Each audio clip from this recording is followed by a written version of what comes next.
Chapter 2957. Jallanash's hair stood on end in an instant. A magic circle appeared behind Jallanash. These magic circles were arranged in the air from top to bottom. There was some order in the chaos. Amethyst's pupils contracted slightly. Jallanash's strength was really beyond her imagination. She thought that the battle with the mutant crystal reindeer was her limit. She didn't expect that she could release such amazing magic. But Ameth didn't panic. Her mouth outlined a confident arc. If you want to kill your companion, just do it. I have to say that your companion's strength is really bad. Maybe you should take this opportunity to change to another companion.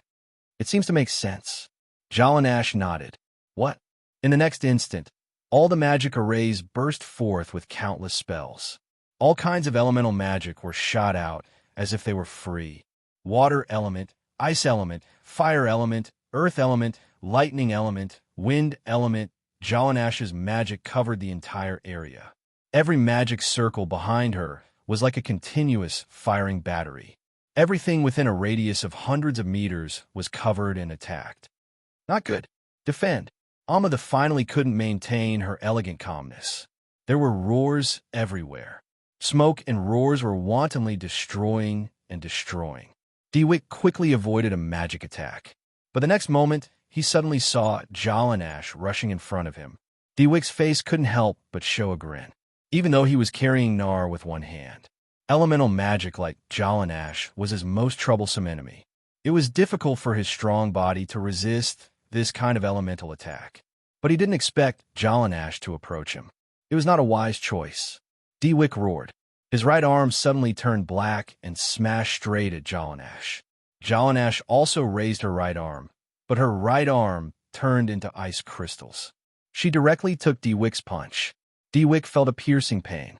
Jallanash's right arm was stained with a little blood. It was Dewick's blood sacrifice. Compared to his strength, you are really weak. Jallanash's left hand curled up and rolled Nar into her hand. Dwight didn't expect that he would lose to an elemental enemy in close combat. Dwiko roared, and his whole body turned black. Do it, get away. You're no match for her. The situation was too chaotic. When Ameth realized Jallanash's intentions, it was already too late. The only hostage was in Jallanash's hands, and it could be seen from Jallanash's methods and strength. This girl, who looked to be younger than him, had astonishing combat strength and combat experience.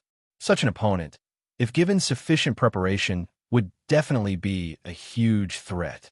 How could Dwiko listen to the words of others at this moment? Dwyck ran headlong into Jolene Nash. Jallanash's right arm suddenly turned from ice to lava. He waved his hand at Dwiko. Bang! In a violent explosion, Dweck was thrown more than 10 meters away by the huge impact, and his body was covered in burns. At this moment, an even more terrifying aura spread out from the center of the battlefield. The crystal reindeer had awakened.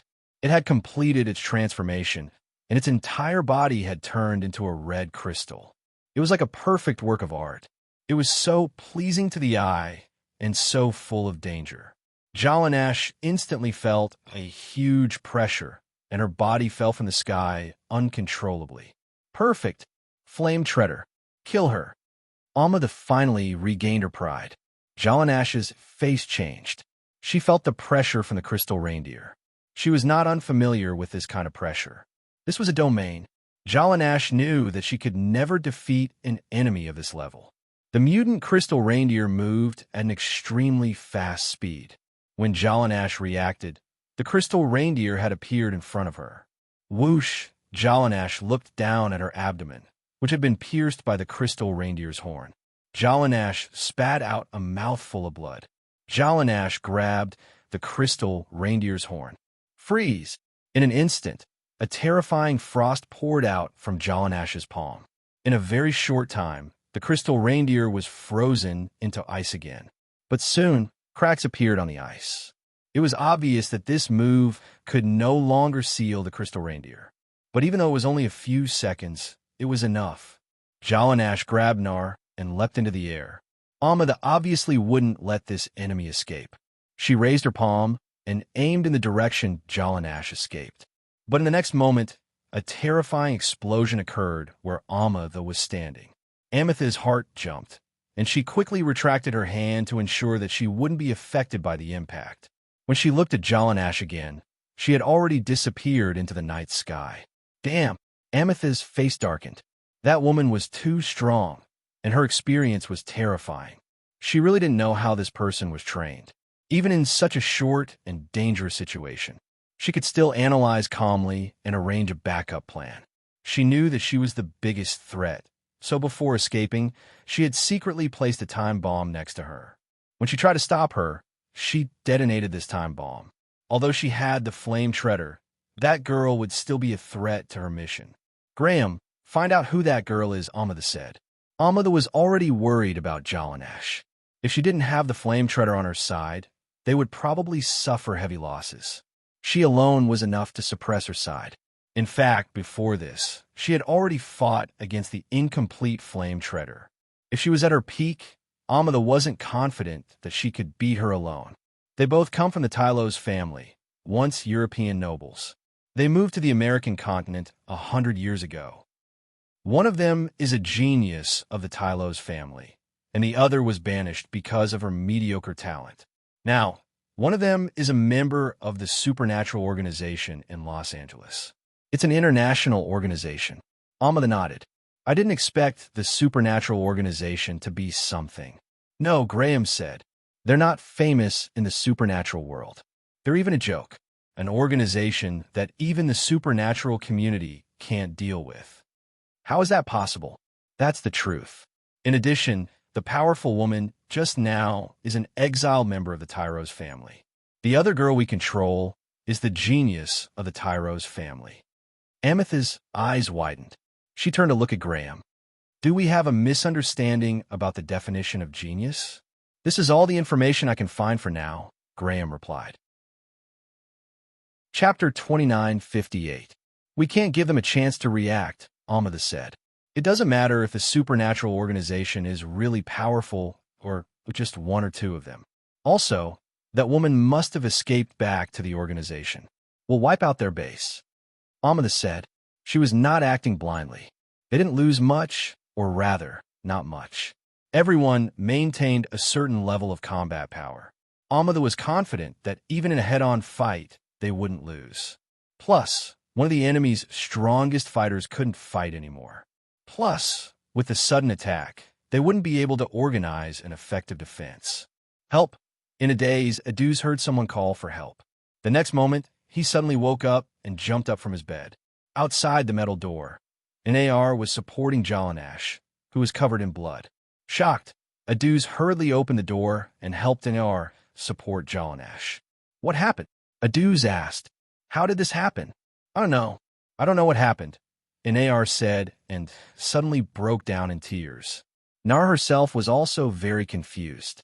She still didn't understand what was going on. She only remembered that Jalanash and the mutant crystal reindeer had fought. Then she told her to stay away, and she'd done so. After that, she didn't know what had happened.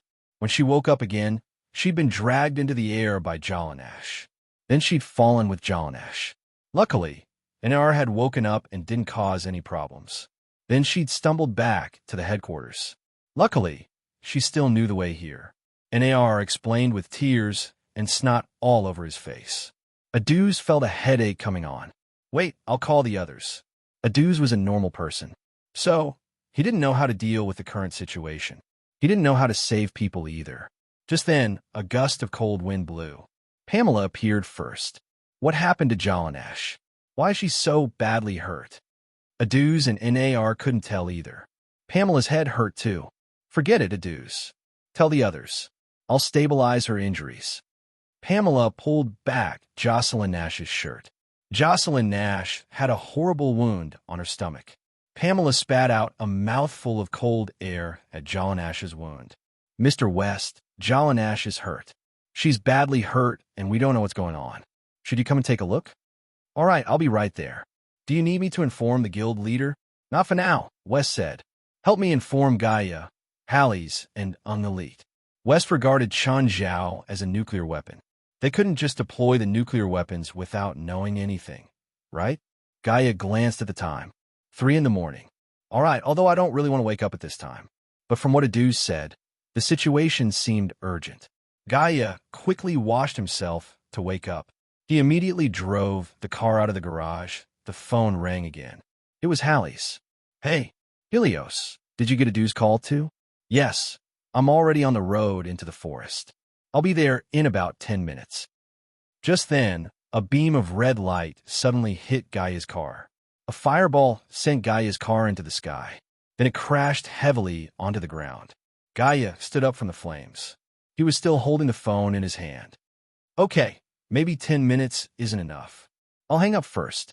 Gaia tried to hang up, but the screen had already cracked. Helpless, Gaia crushed the phone that he had used for less than 2 months. 3 people appeared on the side of the road. We're so lucky. We actually caught 2 big fish. Duke laughed wildly. Fuck. Gaia suddenly sprinted and appeared before Duke at an astonishing speed. Watch out, Duke's companions exclaimed, but their warning was too late. By the time Deadwick reacted, a fist as big as a casserole was already in front of him. Bang! Duke's face was deformed by Gaia's punch.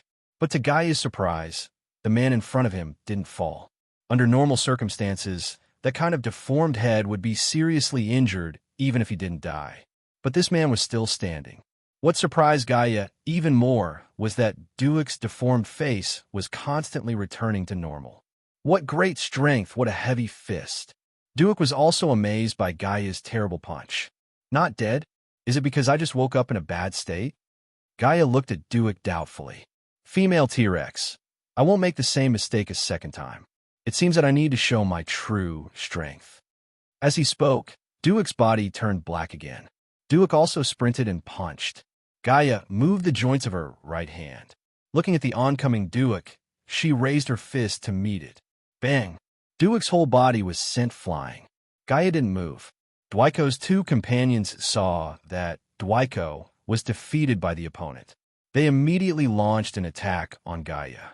One of the blonde men put his palms together and shouted, "Condemnation!" Gaia's neck and arms were suddenly shackled, a shackle made of pure energy. Judgment. The other man also shouted loudly. A beheading axe made of energy fell from the sky and landed directly on the back of Gaia's neck. In an instant, blood splattered everywhere. The blade of the beheading axe cut half an inch into the back of Gaia's neck. The beheading axe also shattered. Gaia staggered 2 steps and touched the back of her neck. Her hand was covered in her own blood. The injury wasn't serious, but it made Gaia scared.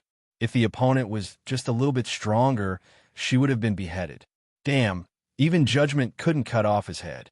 Gaia took out a dragon blood crystal and stuffed it directly into her mouth. The other people in the supernatural organization used the dragon blood crystal as a magic tool to restore magic. Gaia was different. She could eat it directly, so the effect was obviously several times better than the others. It even had an amazing effect on her injuries. Soon, Gaia felt the wound on the back of her neck begin to heal and stop bleeding. Let's go. The 3 saw that Gaia was recovering very quickly and knew that they couldn't handle it. Gaia still couldn't move her neck freely. She was afraid that she would lose her head after 2 steps. She could only watch the 3 disappear into the dense forest with hatred. Damn bastards. I'll skin you alive sooner or later. Who are you going to skin? Black Liz's voice came. When did you arrive? Black Liz. I just arrived and saw you let those 3 go. Why didn't you stop them? Chapter 29:59. I sensed a powerful aura in the forest. I'm worried that it's an ambush, Helai said calmly. Plus, even you, the top fighter of the supernatural organization, suffered a loss. I don't dare to take the risk. Those guys are very strange. Gaia laughed angrily. She believed Helai's first sentence. However, the latter sentence was obviously mocking him. On the surface, she was the top fighter. In fact, among the top 5, an elite, Harold, Jalanash, Norma, and himself. Apart from Jalanash, who was slightly weaker, none of the other 4 dared to say that they were stronger than each other. Plus, the 4 of them were good at different things. Therefore, unless they really fought to the death, it would be very difficult for the few of them to determine who was stronger. Then, The two arrived at the headquarters. Ungalit was already there. When he saw Gaia covered in blood, Ungalit was shocked.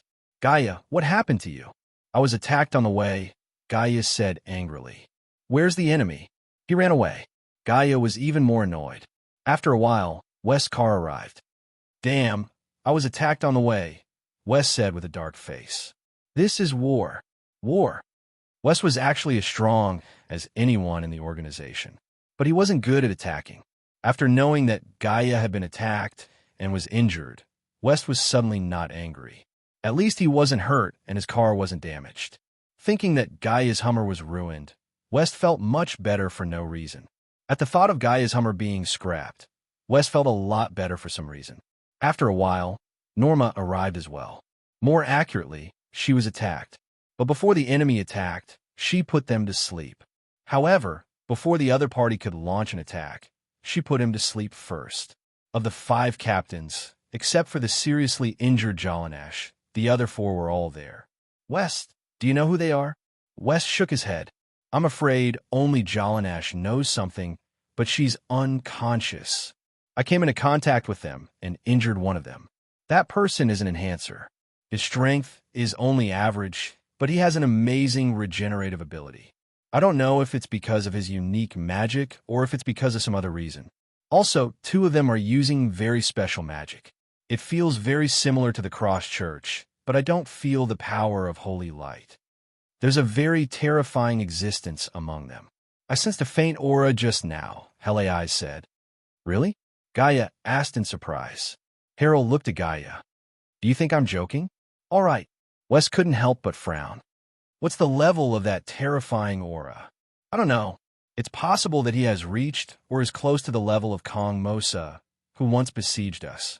So strong? That's what I feel from the aura alone. As for the specifics, I can't say for sure. We'll have to fight to find out. Norma looked at everyone's solemn expression and said, if it's an enemy like this, can the few of us deal with it? Aren't we going to inform the others and the president? Wes pondered for a moment. Forget about the others. If it's an opponent of this level, it'll be very difficult for them to help. Also, the president, in the battle a year ago, when we faced Kong Mosa, we couldn't do anything. In the end, the president could only turn the tide alone. In this year, I feel that I've grown a lot. Helei said calmly. I want to see if I have the right to participate in this battle. Although Helei's tone was calm, there was an uncontrollable excitement in it. Although I don't really want to fight, I also want to test my growth, Norma said, changing from her weak personality. Before the battle, do you want to buy insurance? Ungalit asked. Didn't you already resign? Although I resigned, if you need me, I can contact my former colleagues. I can even take a commission. I was almost beheaded just now, Gaia said, gritting her teeth. I won't make the same mistake twice. Count me in. Pamela appeared like a ghost, along with her Banshee army. As soon as they appeared, the temperature in the conference room dropped to freezing point. No matter how high you are now, remember that the president isn't here. No one will back us up, Wes said solemnly. Since they dared to attack us, it means that they are not to be underestimated, Wes said sternly. Don't think too highly of yourselves.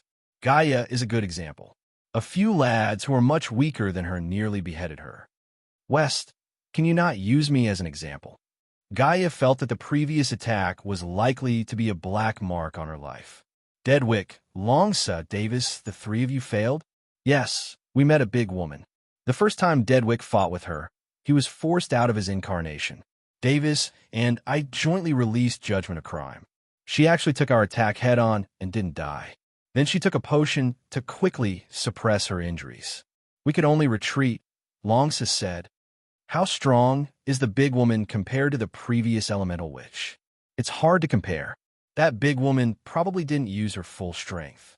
She probably can't compare to the elemental witch. Amada frowned. It seems that the supernatural organization is more unfathomable than expected. They can still escape unscathed from the 3 of you. At this moment, 3 more people came back. The 3 of them supported each other, and their expressions were quite bad. When they returned to Amada, the 3 of them knelt on the ground, exhausted. What happened to you? Did you also encounter a counterattack? Big Sister Amada, we saw a car coming. We were about to stop it, but for some reason, we fell asleep. When we woke up, we felt as if we had gone through a huge battle. Our stamina, mana, and energy were all exhausted. Amada went forward to check on the three. Their magic was indeed very overdrawn. This made her a little puzzled. What kind of magic did they use to make them like this without a sound? From the information they had so far, it could be seen that the information Groom had obtained was not accurate. Or rather, the difference was too great. With the strength that the supernatural organization had shown, how could they not even deal with a supernatural community? Unless the community was full of evil spirits above the calamity level, how could they not be able to deal with it? Chapter 2960. Amada started to doubt herself, whether this operation was the right decision. This had never happened before. Amada was an extremely confident person. She never doubted any of her decisions or actions. Although her subordinates all claimed that Amethyst's decision was very decisive. But once the action failed, being decisive would only become rash and impulsive. Damn, why would she have such a thought? So what if the other side had a few more elemental witches? She had a few trump cards in her hands. Any one of them was enough to turn the situation around. She was the genius of the Fellner family. A mere Los Angeles couldn't possibly stop him. Now, the new generation of the clan's leaders were constantly reporting the situation of the war to the clan. Most of the new leaders brought back good news. Amada felt that she was better than the new generation, since they could easily gain an advantage. There was no reason for her to be stopped by a small supernatural organization. Amethyst's gaze suddenly focused into the darkness. Then she relaxed her brows.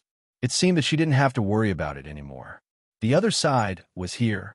The arrow was knocked on the bow. For both sides, there was no way out. West, Gaia, Elis, Unelite, Norma, and the Banshee army led by Pamela. There weren't many of them, but their aura was shocking. In an instant, the new generation of the Fellner family, led by Amada, were like frightened birds. They had never really interacted with the spiritualists from the outside world.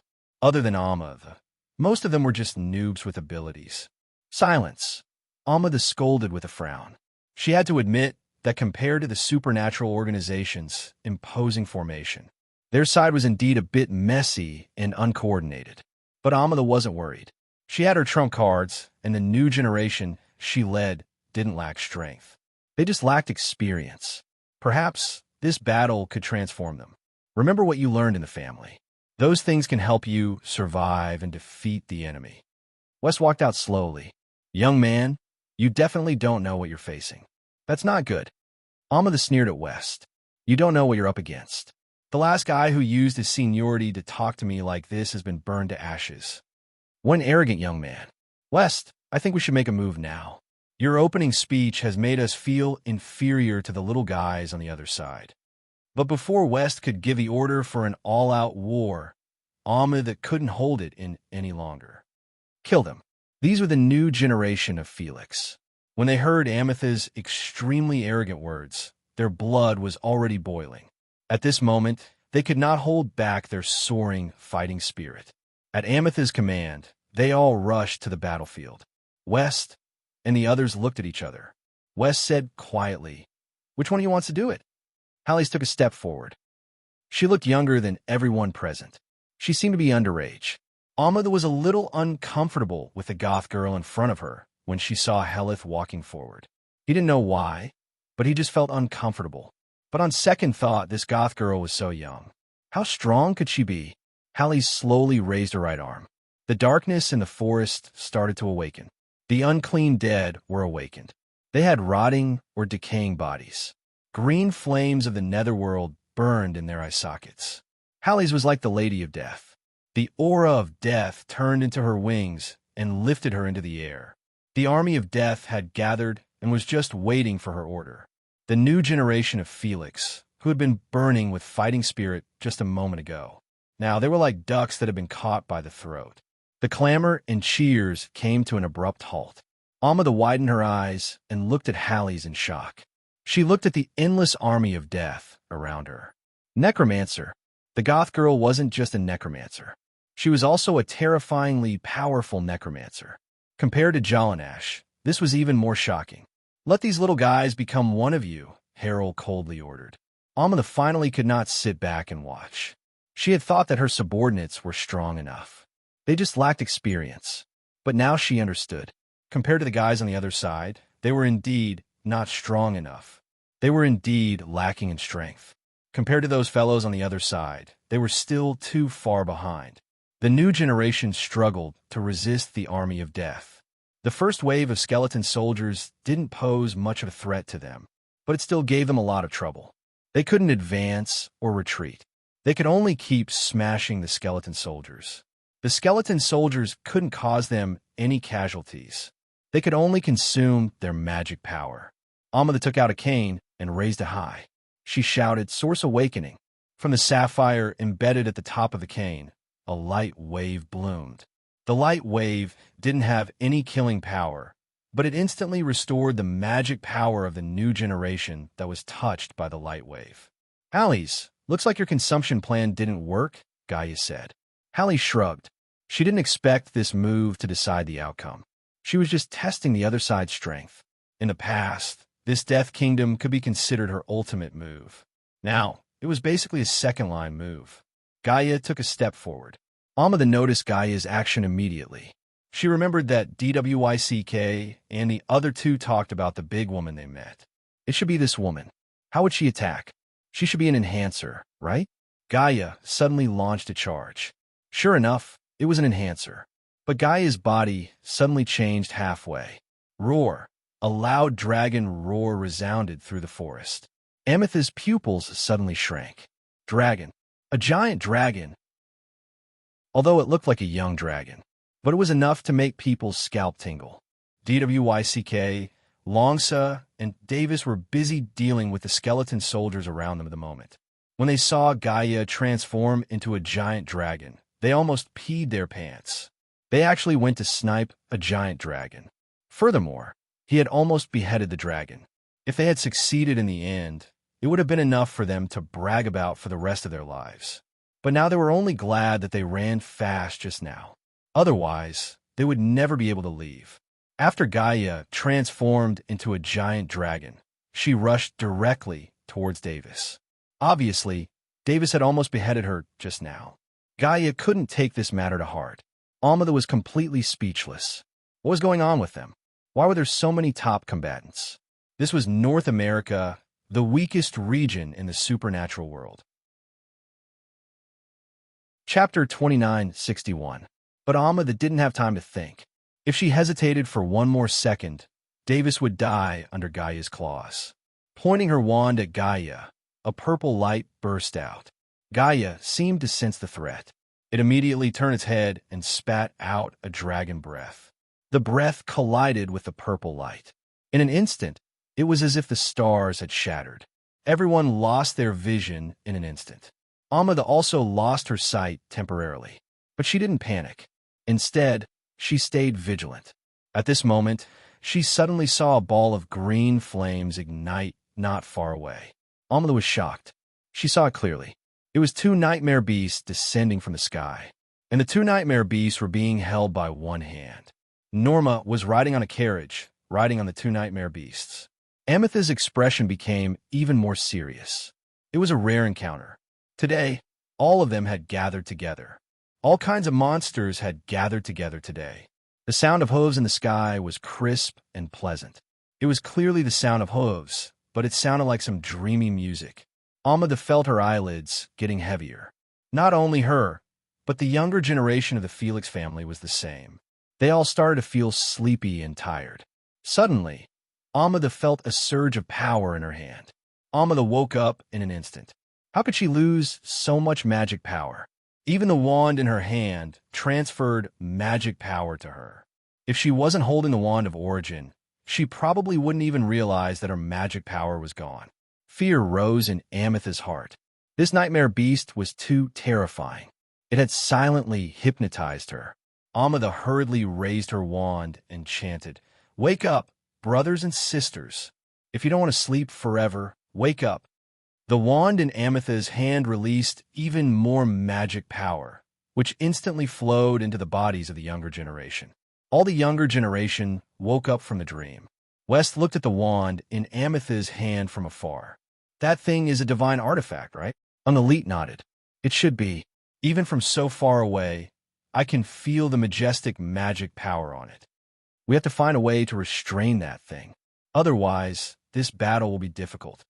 Unalite began to warm up. He jumped on the spot and danced as if he was doing radio gymnastics. Amma had actually been paying attention to Unalite. Unalite hadn't made a move yet, but since he could stand with the other top forces, his strength shouldn't be underestimated. Suddenly, Amma noticed that Unalite had disappeared. That person made a move? Where is he?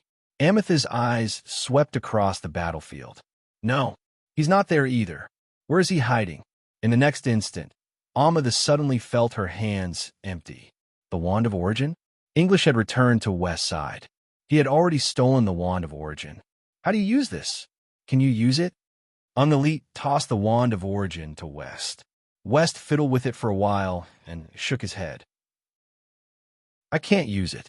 I guess I'll need a unique incantation or special magic to activate it. Amethyst's hair stood on end. That guy's speed was too fast. She had never seen a spiritualist so fast. In the past, she had also met enhancers who specialized in speed. But there was absolutely no one who could be mentioned in the same breath as that person. He was like a bolt of lightning. Losing the Wand of Origin meant that she had lost a trump card. The new generation of the Philly family saw that Amethyst's Wand of Origin had been taken by the enemy. They couldn't help but pale with fright. Amethyst's face was clouded over. Clearly, the supernatural organization was far more powerful than she had imagined. She really didn't understand what kind of person could gather so many top experts. Amma couldn't help but look at West. That old man hadn't made a move yet. Perhaps his strength was the strongest. In other words, he was also waiting for an opportunity. Amma didn't panic.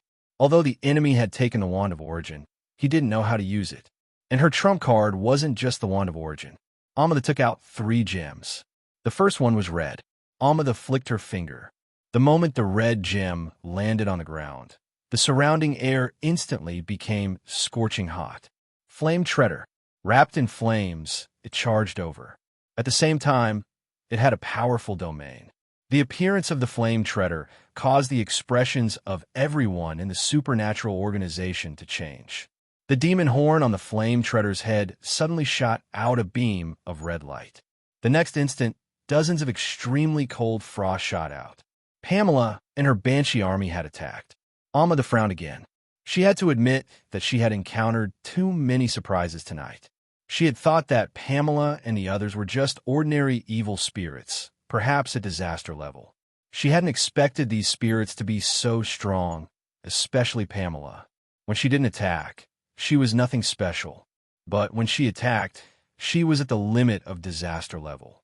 The strength of the other spirit bodies hovered around calamity level. These spirits were all of the ice element, which countered the Flame Treader. And the Flame Treader's domain wasn't very effective against the spirits. The scorching flames and extreme frost collided. For now, there was no clear winner. Amethyst's expression grew darker and darker. The second blue gem landed on the ground. Whoosh, a strong gust of wind blew past. A huge feathered serpent god appeared on the battlefield. It was also a disaster level. Plus, it had a huge body. As soon as it appeared, the situation was completely unbalanced. Roar. Suddenly, a dragon roar came from the distance.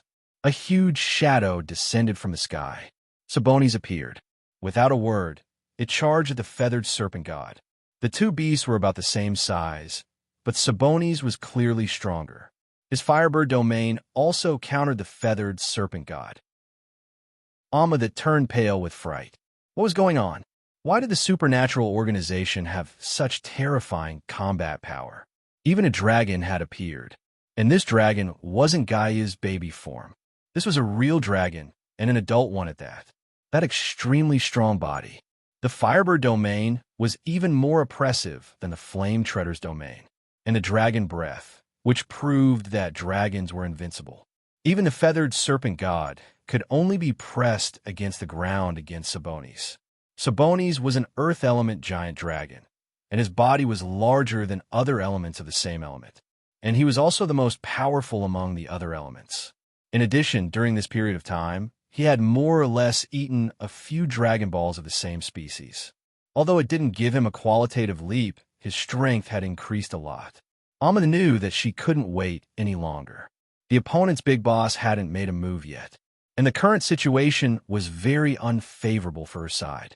Not only was there a clear difference in strength between her little brother and the opponent, but his experience was also far beyond the opponent's.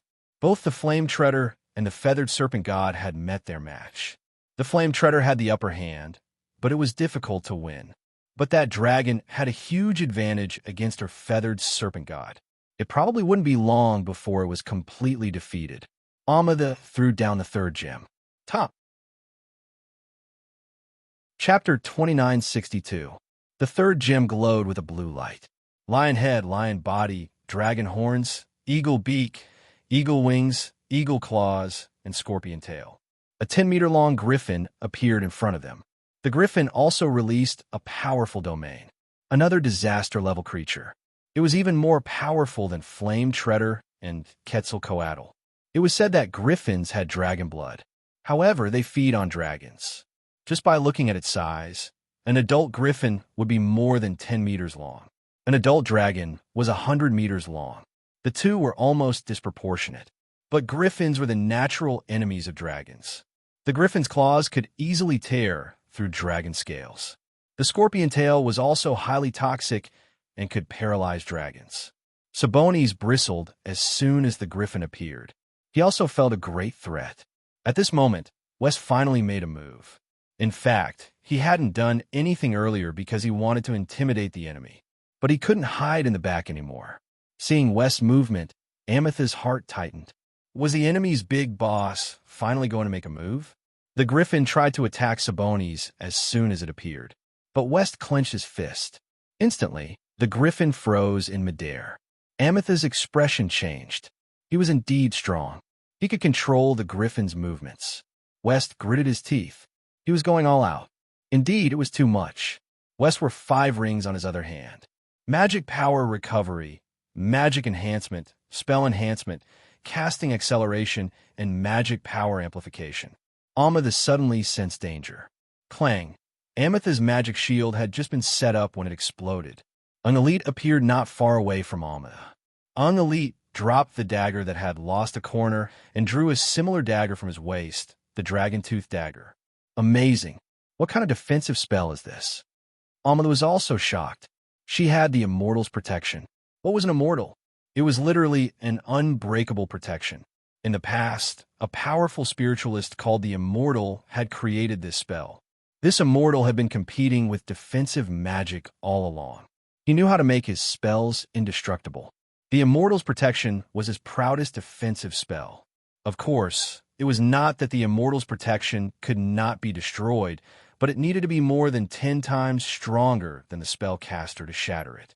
But the other party had actually destroyed the Immortal's protection with a single strike. How could Amada know that an elite was strong? But what really worked was the Dragon Tooth Dagger in Angelite's hand. However, the Dragon Tooth Dagger was also damaged. But an elite didn't feel bad about it all. They had plenty of dragon fangs. On the other side, West was under the most pressure. Although the griffin was temporarily restrained, it was not a problem. However, the difference in strength between West and Griffin was huge. Suddenly, the griffin's figure flashed more than 10 meters away. This was the griffin's innate ability, blink. Amada knew that it looked like a draw. However, the collapse of any single point could affect the entire battle. At the moment, it was hard to say who would win and who would lose. It all depended on whose point would collapse first. Amada once again raised the protection of the Immortals. This was the 4th time she had invoked the protection of the Immortal. Angelite's super speed made her unable to retaliate. He didn't know how to fight back. An elite was too fast. Of course, apart from breaking the shield, an elite couldn't take Amada down immediately. His weak point in attack power was also revealed. Amada was more dangerous than he thought. An elite wasn't in a hurry. He started strolling around Amada. Amada also felt the danger an elite was in. Hey, fast guy, how about we talk? If you join me now, I can give you anything you want. Of course, I won't ask you to help me deal with your former companions as long as you leave now, Amada said. But I don't dare. I'm afraid our boss will twist my head off and kick it like a ball, an elite teased. I can protect you. No, you can't protect me. I alone have already rendered all of you powerless. Even your boss can barely control my baby. Isn't that enough to prove my strength? You seem to be mistaken. West isn't our boss, an elite said with a smile. Oh, he isn't? Amada grasped the key point. But it doesn't matter. Whether your boss comes or not, it can't change anything. Even if he comes, he can't change the fate of failure. When you say that in front of my boss, you'd better prepare some life-saving trump cards. Then your boss better bring more people, too. Otherwise, there won't be enough for me to kill. Amada suddenly took out 3 different color gems. Angelite's pupils constricted. The 3 gems Amada had thrown out earlier had summoned Flame Treader, Serpent God, and Griffin. The situation was barely balanced now. If Amada summoned 3 magical beasts of the same level, she wouldn't fight anymore. Then stop fighting and just raise your hands to surrender. He had to admit that Amada was powerful. She was basically one of the top fighters in the supernatural organization. Even the equipment that she carried with her was extraordinary. Basically, they were either relic or close to it. Although Ruan Faxbin said that the magic tools and equipment he made were all at the level of relic. But the reality was that compared to real relic, the difference wasn't just a little bit. Amada pondered for a moment and did not throw the 3 gems out. Instead, she put them back. Why aren't you summoning the 3 magical beasts? Is there not enough magic power? Elite heaved a sigh of relief. After all, if Amada really summoned 3 disaster-level magical beasts, there would really be no way to fight. No, I have a better idea. Amada put away the 3 gems, but took out a bracelet and put it on her right wrist. Elite immediately became vigilant. A smile appeared on Amethyst's face. Griffin, come. Suddenly, the griffin under West's control disappeared. What's going on? Wester relaxed and looked around. Where's the griffin? In an instant, Amethyst's body emitted the aura of a griffin. Amethyst's figure flashed and appeared 100 meters away. Oh no, an elite saw it. The bracelet that Amada had just put on could borrow the power of demons. However, what puzzled an elite was that Amada wasn't going to help her man. Her movements were a little unfathomable. Wait, that direction was their headquarters. Elite, go after her. West reacted first. Amada was heading for their headquarters. Chapter 2963. The idea of loving Martha is simple. Looking at the situation tonight, it seemed that her wish would not be fulfilled. And if they missed tonight, the supernatural organization would definitely be on alert. The next time they started a war, it would not be as easy as today. In any case, tonight's operation was doomed to fail. But Amada was not satisfied. Since he couldn't defeat the supernatural organization in one go, he would give him an unforgettable wound. Amada flashed a few times and arrived above the headquarters of the supernatural organization. Suddenly, Amada sensed something beneath the headquarters of the supernatural organization. There seemed to be something good down there. Amethyst's heart jumped. These people from the supernatural organization were so strong. Did he discover some kind of treasure? Amada flashed again and appeared in the underground of the supernatural organization headquarters. Amada found that there were many glass-enclosed rooms. There were people locked inside. Those people also looked at Amada with very surprised eyes. Amada drew a line in the air with her finger and directly broke the glass. You're free. However, no one came out. All the prisoners were still in their rooms. Aren't you coming out? At this moment, an old man opened his turbid eyes and looked at Amada. I look forward to you becoming one of us if you're still alive. Ha! So it's a bunch of cowards. I've already defeated the supernatural organization, and you don't even have the courage to step out of the prison. What a bunch of pathetic losers. You defeated their president. The president you speak of doesn't even have the courage to appear. He doesn't even have the qualifications to be my enemy.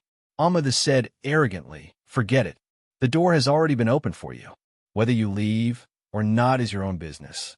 It has nothing to do with me. Alma flashed downwards again. She could sense that there was an immense amount of magic down there. At this time, Alma saw huge heads. Amethyst's pupils suddenly contracted. Most of them were giant dragon heads. A few of them were the largest, even though they were already dead. However, it still emanated a terrifying aura. There were also 2 dragon horns. The length and size of these 2 dragon horns were quite astonishing. All the dragon heads, added together, were not as big as these 2 dragon horns. There were still bloodstains on it, and it looked like it had just been plucked. The hair on Amethyst's body stood on end. Why were there so many dragon heads hidden here? Alma hesitated, then blinked down again. Hidden below were piles of Dragon Balls. Too many. How could there be so many Dragon Balls? Who killed so many giant dragons? The people from the supernatural organization? That was impossible. Putting aside the Earth Dragon, even if all of them worked together, they might not be able to defeat a dragon. Not to mention killing so many giant dragons. Alma suddenly thought of the prisoners on the upper floors. They seemed to be quite afraid of the president whom they had never met before. Amethyst's heart tightened. It can't be. It can't be. He was just a coward who didn't dare to show his face. No one had ever been able to kill so many dragons. Perhaps it was just a collection of some ancient faction. Love Martha tried to convince herself. But the bloodstains on the dragon heads and dragon balls already explained everything. It was not some ancient collection. They had all been dissected not long ago. There were still remnants of the dragon clan's aura on it, as well as their unresigned resentment. You'd better run now. Run away from here. Run away from Los Angeles. Run back to your family and seek shelter from your people. Angelite's voice came. At some point, he had already appeared at the entrance of the lower storeroom. Alma turned to look at Elite. You think I'm scared? You should be. But that doesn't scare me. My family also has the ability to hunt dragons, Alma said stubbornly. Then inform your family and quietly wait for the day of your clan's extermination. I'll wait. Wait for you and your president to come. With that, Alma blinked and left the underground storeroom. Alma fled. Yes, she knew she was on the run. She could feel that Elite wasn't joking. He wasn't trying to scare her. He was stating a fact, as if the outcome had already been decided. Alma didn't know why the president was so strong. Why didn't he appear tonight? Maybe he wasn't in Los Angeles. She was lucky or unlucky. Alma couldn't care less about the new generation of her race. The new generation was cannon fodder, targets that could be sacrificed and abandoned. But Alma still felt uneasy. The scene she had seen in the supernatural organization's headquarters. It was like a nightmare that kept haunting her. She couldn't get rid of it. Even though the sky was bright, she still couldn't get rid of the uneasiness. Alma changed her appearance, and even temporarily sealed her mana source. She made herself look like an ordinary girl. President, something happened at the headquarters. Do you have time now? Huh? What happened at the headquarters? The prisoners broke out? I didn't, Wes said awkwardly. Last night, the few of them were extremely confident. Each and every one of them was flying high. No matter who came, they would take care of them. And then they were almost taken care of. If Sabonis hadn't joined the battle, they would probably have been beaten up. They said that they didn't need Chen Zhao, but Sabonis was actually one of Chen Zhao's forces. Of course, this wasn't important. What was important was that they lost, even though they didn't suffer any real losses, even though they had captured many people. Even so, they still felt that they had lost. What they needed was a mental and physical victory. Of course, their opponent last night was indeed abnormal. Those treasures and divine artifacts had all been taken out like they were free. They had lost because of their opponent's wealth. But no matter what the reason was, in conclusion, they had still lost. It wasn't a complete defeat, but at least they had been humiliated. They couldn't accept it. Very much so. So this time they had to get back at them. But they probably wouldn't be able to get back at them for the rest of their lives. They had no choice. Their opponent was too strong. It was useless no matter how strong they were. They had thrown divine artifacts at them casually. Amada wasn't that strong. At least any one of them was confident that they could beat her. But Amethyst's divine artifacts made them helpless. So, They could only ask Chun Zhao for help this time. They didn't want to defeat Amada. They wanted to defeat Amethy's family. Chapter 2964. When Chun Zhao arrived at the headquarters, he realized that West, an elite, Gaia, Halleys, and Norma were all injured. What happened?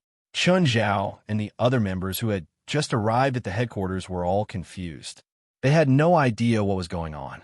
We were attacked. Who? Psionic team? Not the psionic team. West shook his head. Just then, Gaia carried someone out. It was Duik. Gaia kicked Duik's calf. Duik knelt on the ground, but he still stared at everyone stubbornly. Who is he? Our captive. That means we won last night's battle, right? No, it's a draw. More accurately, we lost. Gaia's straightforwardness was unacceptable to West. He wanted to modify it and explain in a roundabout way. In the end, Gaia had completely embarrassed them. Your failure is just the beginning. Soon, the lady will come back for revenge. You, and you, none of you can escape. Duik pointed at Chun Zhao in the end. Don't be like this. Actually, I don't want to fight. Can I go to your family and apologize? If we offended you in any way or did something wrong, we're willing to apologize. We can compensate anything as long as we can stop this war. The others stood at the side expressionlessly. His guild leader was acting like a drama queen again. No need to apologize. You just have to wait for death. Duik didn't have the self-cultivation of a captive at all. Moreover, he really thought that Chun Zhao was begging him. Shouldn't you show that you're willing to give me a chance? Introduce me to the leader of your family, and then bring me to the headquarters of your family, where you will fall out with me, humiliate me in public, and kill me without an intact body? President, there's no need to be so troublesome. The captives have already confessed. They're from the Fellner family. Their headquarters is in Seattle. They call themselves a millennium-old family. Then why did they attack us? Your existence is the reason, Duik said coldly. Why does this kid always say such stupid things? Chun Zhao asked, pointing at Duik. A family-style, brainwashing education. West said, You've already captured her. How are you going to lose? Chun Zhao was even more confused. Hearing that, West's face turned bitter. Looking at the crowd, he sighed and said, We didn't lose, but we didn't win either. The key problem is that the other party suppressed all of us with just one person. Chun Zhao more or less understood what West meant. It's fine, Chun Zhao comforted. Actually, we didn't lose to that woman. You lost to her divine weapon. It's not a big deal. You can take revenge later. Dwiko felt that this group of people were sore losers. He still firmly believed. Loving Martha is just a strategic retreat. Soon, she would regroup and come back. At that time, he could even work together with Amada. However, Chun Zhao really didn't know how to comfort people. In any case, West and the others looked as if their fathers had died. Why don't we go and deal with that Felix family today? Jalanash is still unconscious. I'm sure she wants us to wait for her. Jolene, is Nash badly hurt? Very. Take me to see her. Nar stayed by Jalanash's side the whole time. He had been worried for the entire night. Chun Zhao came in to check on Jalanash's injuries. Nar stared at Chun Zhao with wide eyes. Mr. President, how is Jalanash? She's pretty badly hurt, but it's not life-threatening. When will she wake up? If you keep crying here, you'll probably wake her up. Then I won't cry. I'll go out and cry for a while more. Tell me what's going on. Nar stuttered for a long time, but couldn't explain clearly. She didn't know what was going on either. It was mainly because she was too weak. Last night, Jalanash told her to stay away. In the end, Amada knocked her out. She was even a hostage, but she knew nothing about it. Whatever. Pretend I didn't ask. Keep crying. Patting Nar, Chun Zhao turned and left the room. Chun Zhao called West and walked around the man-made lake. Did you find the woman who escaped? No. Forget it. It doesn't matter where she hides. We'll find her family in the end. Chun Zhao waved his hand. Have you heard of that 1,000-year-old family? Do you know what's going on? I've heard a little. It's a name that appeared in the Middle Ages. It usually refers to families that have been around for hundreds or thousands of years and have a deep history. Have you heard of this Felix family? No. I've never heard of it. Nowadays, there are only a handful of millennium-old families left in Europe. There's no need to investigate them. For those families, this title is glory and wealth. Of course, it's also pressure. However, there's basically no family that would deliberately conceal their identity and hide in order to reduce the pressure. So this Felix family probably has some tricks up their sleeves. You're saying that this Felix family isn't an ancient family in Europe? President, how long has it been since the American continent was discovered? The real Great Immigration era is even shorter, so there can't be a 1,000-year-old family in America. Even South America doesn't have one. So, if this Felix family is really a 1,000-year-old family, it must be from Europe. But didn't you say that the 1,000-year-old families in Europe can be counted on your fingers? I didn't say that they came recently. Now, the biggest possibility is that they came decades ago or even hundreds of years ago. Maybe they were hunted in Europe or their clan was exterminated, so they fled to the American continent and hid their identity. This is the most likely possibility. This is the only way to explain why I have never heard of this 1,000-year-old family. Chun Zhao thought about it and said, I'll go find a professional and ask about it. Chun Zhao walked a few steps and turned back. If something like this happens again, I hope you can inform me immediately. Wes nodded. This time he didn't argue. It was because of his blind confidence and arrogance. It had almost led to a disaster. Of course, this battle had made him realize. Right now, the top combatants of the supernatural organization were still not the best. At the very least, they were helpless against enemies like Amada, who had exquisite equipment all over her body. Chapter 2965. Mary, can I ask you something? Do you know about the Felix family? Chun Zhao called 23rd Blood Mary. Felix family? Where did you hear about this old family? Not long ago, a group of people calling themselves the Felix family attacked the supernatural organization. At the time, my subordinates thought that they could solve the problem, so they didn't inform me. In the end, there were some losses. I don't know if you're unlucky or if they're unlucky. They tried to take control of a country and use it to conquer all of Europe. As you can imagine, they violated a taboo and were defeated by the Allied forces led by my great-grandmother. In the following few years, they completely disappeared from the European continent. I didn't expect them to hide in the American continent. Maybe it's because of the spiritual energy tide. They probably want to take control of the North American spiritual world and then attack the European continent or take revenge on their past enemies. So, if I kill them, there won't be any negative effects, right? The Felix family is very strong. You want to remind me to be careful? No, I want to tell you that they're very strong. I don't understand. 300 years ago, before they were defeated, they once swept through more than a dozen countries in Europe. Through robbery and theft, they plundered a large amount of magical materials and magical tools. The Blood Mary family is also a 1,000-year-old family, but compared to the Felix family, we are as poor as beggars. Chun Zhao took out a cigarette. I have plenty of people. Chun Zhao finally understood the 23rd Blood Mary's intentions. She wanted a piece of the pie, but the meat was delivered to him. It was meat in his bowl. Why should he share it? I reckon that a large number of the members of the Fellner family are currently scattered outside. If my guess is correct, I reckon that those scattered members are carrying some important magic tools. Even if you go to their headquarters, you'll at most kill them to vent your anger. As for how many items you'll be able to obtain, I'm afraid it'll be a disappointing number. Chun Zhao narrowed his eyes. What do you have? It's very simple. As long as I spread the news that the Scarlet Church is going to wipe out the Felix family, I believe they will immediately become nervous. They will definitely recall their clansmen who are out and prepare for war with the Scarlet Church. 10% at most. You don't even have to do anything. It's free for you. How's that? Am I generous enough? Although the 23rd generation Blood Mary's body had turned into that of a baby, it didn't mean that her mind had degenerated. I want 50%. Forget it. It's the same if I go to Old Zhang or Zhang Tianyi.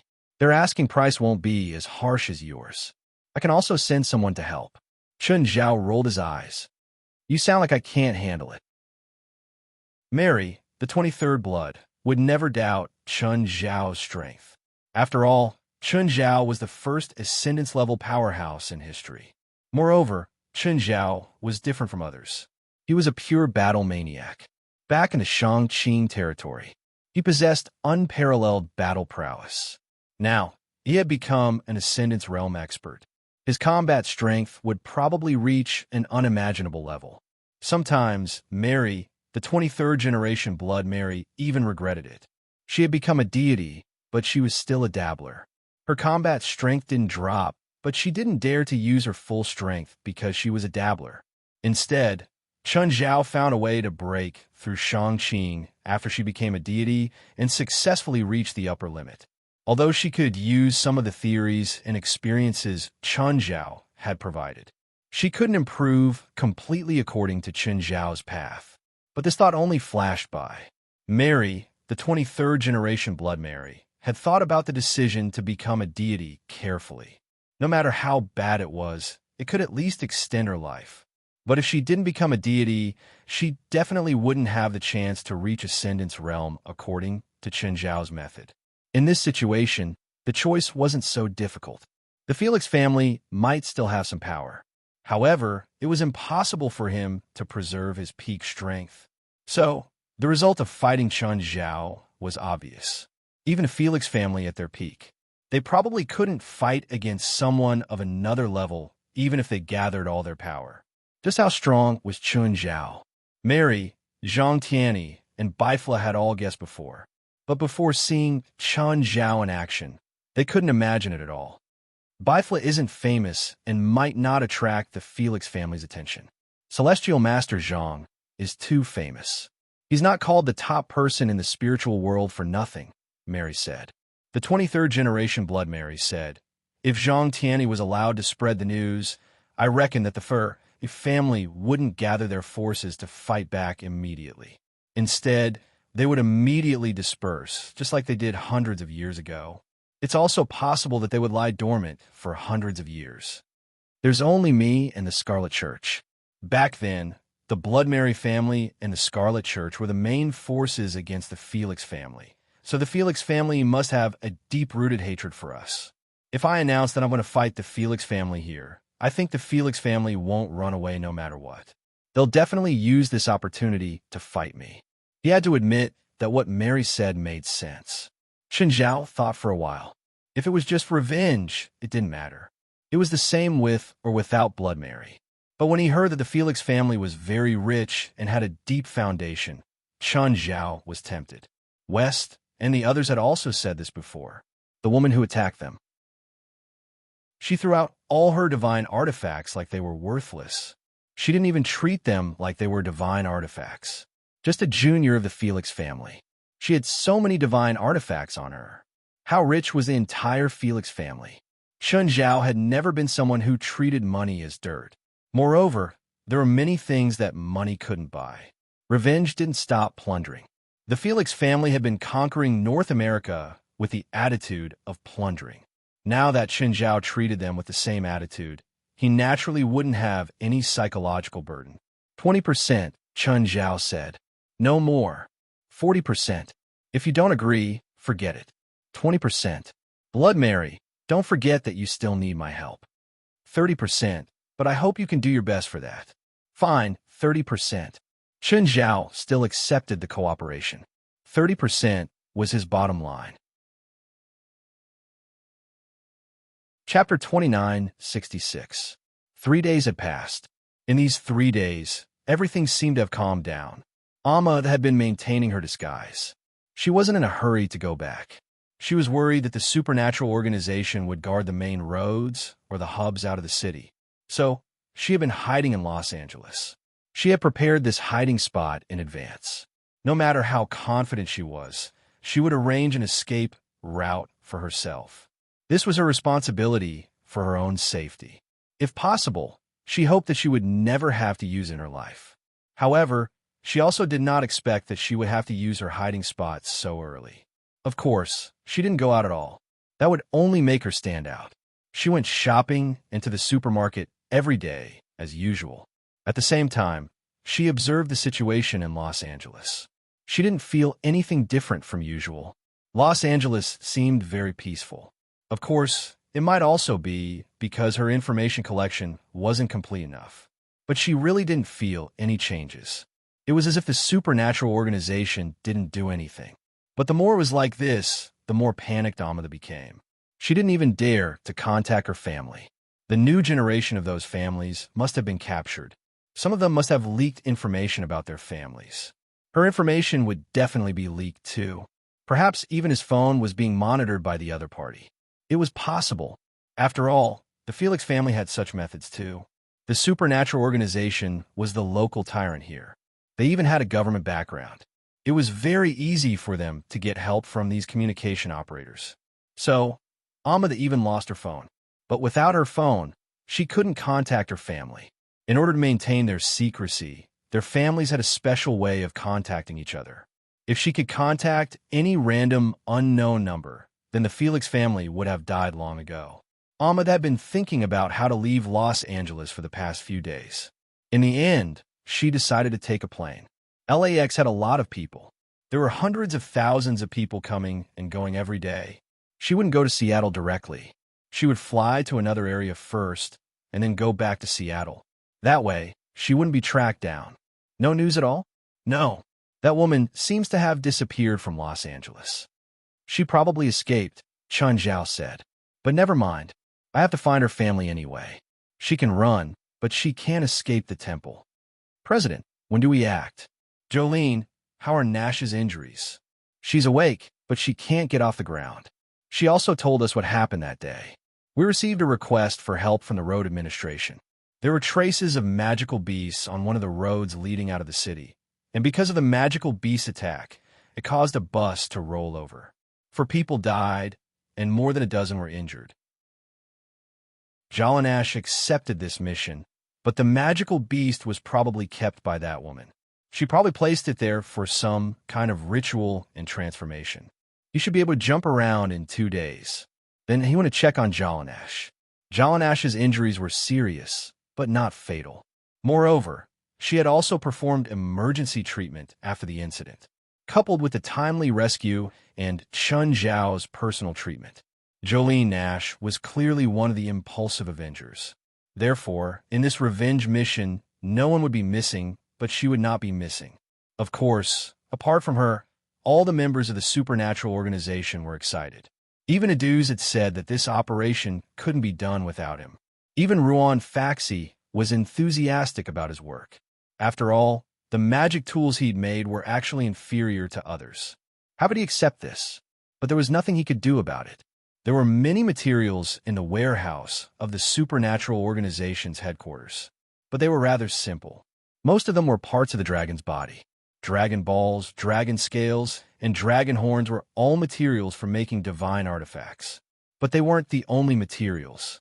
Thus, Ruan Faxi could only make some supreme magic tools at most. He couldn't make real magic tools. Secondly, Ruan Faxi's personal ability. Although Chun Zhao had provided many alchemy books from hell, skills couldn't be improved in a day. Moreover, divine artifacts couldn't be made by one person most of the time. Moreover, it would take a long time. It was very unlikely to make a divine artifact in a short time and put on the assembly line. Moreover, the time span was relatively long. The possibility of creating a divine artifact in a short period of time and moving it to the assembly line was very small. However, Ruan Faxi's hard work couldn't make it in time for this operation. When Chun Zhao arrived at Ruan Faxi's workshop, he was mixing a mixture. When Chun Zhao arrived at Ruan Faxman's workshop, he was mixing a mixture. What kind of concoction is this? Chun Zhao picked up a concoction that had already been made. It was golden and looked quite pretty. Golden mixture. This concoction is extracted from the blood of the Quetzalcoatlus. After drinking it, a gold-like substance will form on the surface of the skin, giving it strong physical and magical resistance, Ruan Faxaban said. Chun Zhao drank it, but then he felt the mixture break down in his body. Guild leader, this toy is useless against you. Okay, Chun Zhao had expected this. Guild leader, do you remember what I told you last time? What? Chun Zhao had forgotten. It's about me recruiting an apprentice. Oh, about that. How is it? Has anyone chosen? There's a candidate, but that person is not easy to recruit. What's wrong? Was he asking for too much? Or does he have a special identity? He's a spiritualist from a declining family. He still has the attitude and habits of a noble, but his talent is unquestionable, Ruan Faxi said. He asks for better treatment than everyone in the association. Secondly, he doesn't want to leave his residence. He said that he's used to the environment and won't respond to any of our orders. Secondly, he wants us to provide him with large amounts of magic materials every month. At the same time, we can't interfere with his alchemy experiments or ask him to make magic tools outside of his plan. He can only make magic tools that he wants to make. Chun Zhao frowned. Are you sure he's looking for an apprentice? Not for Grandpa. Ruan Faxi smiled bitterly. Also, he wants us to help him deal with a local supernatural force. Chapter 2967. The person you like is drunk, isn't he? If Chun Zhao hadn't made so many requests, he would have made the request after Chun Zhao joined the supernatural organization. Then, they would definitely agree. But Chun Zhao seemed to think that Chun Zhao was the boss. Such a request would only make Chun Zhao hate him more. Ruan Faxbin was helpless too. Forget about this person. This world lacks many things, but it doesn't lack geniuses. Ruan Faxbin nodded. He also knew that this guy wasn't suitable to join the supernatural organization. Or rather, even if he was suitable, no one would agree to his request. Chun Zhao glanced at Ruan Faxbin's workshop. What potions are these? Ruan Faxbin explained everything one by one. He was speechless at the president. Chun Zhao dared to stuff all the good and bad things into his mouth. His suggestions were also very unreliable. Can you add some strawberry flavor? President, I'm quite busy right now. Oh, go ahead. I won't disturb you. Ruan Faxbin risked being beaten by Chun Zhao. President, you'll disturb me if you stay here. Fine. I'll leave. Chun Zhao walked out of Ruan Faxbin's workshop. His phone rang. It was Bader. Mr. Chun, can we meet? Do we still need to meet? Mr. Chun, I'm sincere. I won't lose anything if we meet. Right? Fine. Where do we meet? Actually, Chun Zhao was already mentally prepared for Bader's meeting. It had only been less than a week, and Bader had called again. Bader asked Chun Zhao to meet at a restaurant on the coastline. The scenery here was even better than the restaurant at the top of the building last time. When Chun Zhao arrived, Bader was already there. Is this your restaurant too? Yes, to be precise, I bought this place after I sold that restaurant. Why? That restaurant's turnover shouldn't be low, right? Bader smiled, but didn't answer Chun Zhao's question. Chun Zhao suddenly thought of something and couldn't help but laugh. Bader was afraid that Chun Zhao would take revenge. Mr. Chun, I came with sincerity this time. What do you think about my request last time? Not much, and your reason for refusing is very strange, so I can't help but suspect that you have ulterior motives. Bader sighed. Well, to tell you the truth, I was bragging last time. Odin's treasury isn't as rich as you think. Are you kidding me? That's the king of Pantheon's treasury. I'm afraid there's no other place in the world that's more valuable than his treasury. I'm serious. Bader looked at Chun Zhao awkwardly. During the Battle of Dusk, the gods fell. Odin had to take out his collection from his treasury to increase the gods' power or to reward the gods with outstanding battle achievements. But you know the end result. The gods still failed in the end, and the eternal night descended. Now, there's less than 10% of the treasures left in Odin's treasury. If you bring your companions, even if you win in the end, there won't be enough to split. Bader paused and said, Also, just like how you don't trust me, I don't have absolute trust in you either. Chun Zhao shrugged and did not deny it. In any case, everyone was wary of each other. This was everyone's consensus. There was no need to explain anything. I'm very sincere in this cooperation, but there's also a risk, Bader said. Bader said, if it's just you, even if I can't defeat you, at least I have the ability to not be killed by you. But if your friends are here, they might not be able to kill me, but they definitely have a way to seal me. Everything Bader said made sense. But this could not convince Chun Zhao. It was just like what Bader had said. He didn't trust Chun Zhao. Similarly, Chen Zhao didn't trust him either. In a battle, it would be very dangerous if you didn't have a reliable teammate by your side. This meant that you couldn't go all out when facing the enemy. You had to reserve some power at all times to guard against your teammates. Moreover, Bader wasn't asking him to deal with just any random person. He was the king of gods in Norse mythology. According to Bader, the king of gods was only left with a remnant soul. But whoever dared to underestimate the king of gods would die a horrible death. How about this? Bader said, I can promise you that I'll give you 5 chances to choose the spoils after this is done. Chen Zhao still shook his head. He didn't care what Bader promised.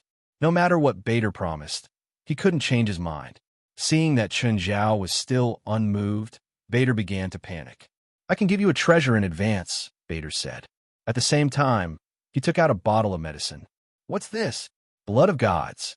It can make a baby god evolve into a mature one. I think your friend really needs this, right? Chen Zhao didn't comment. He still didn't accept or reject.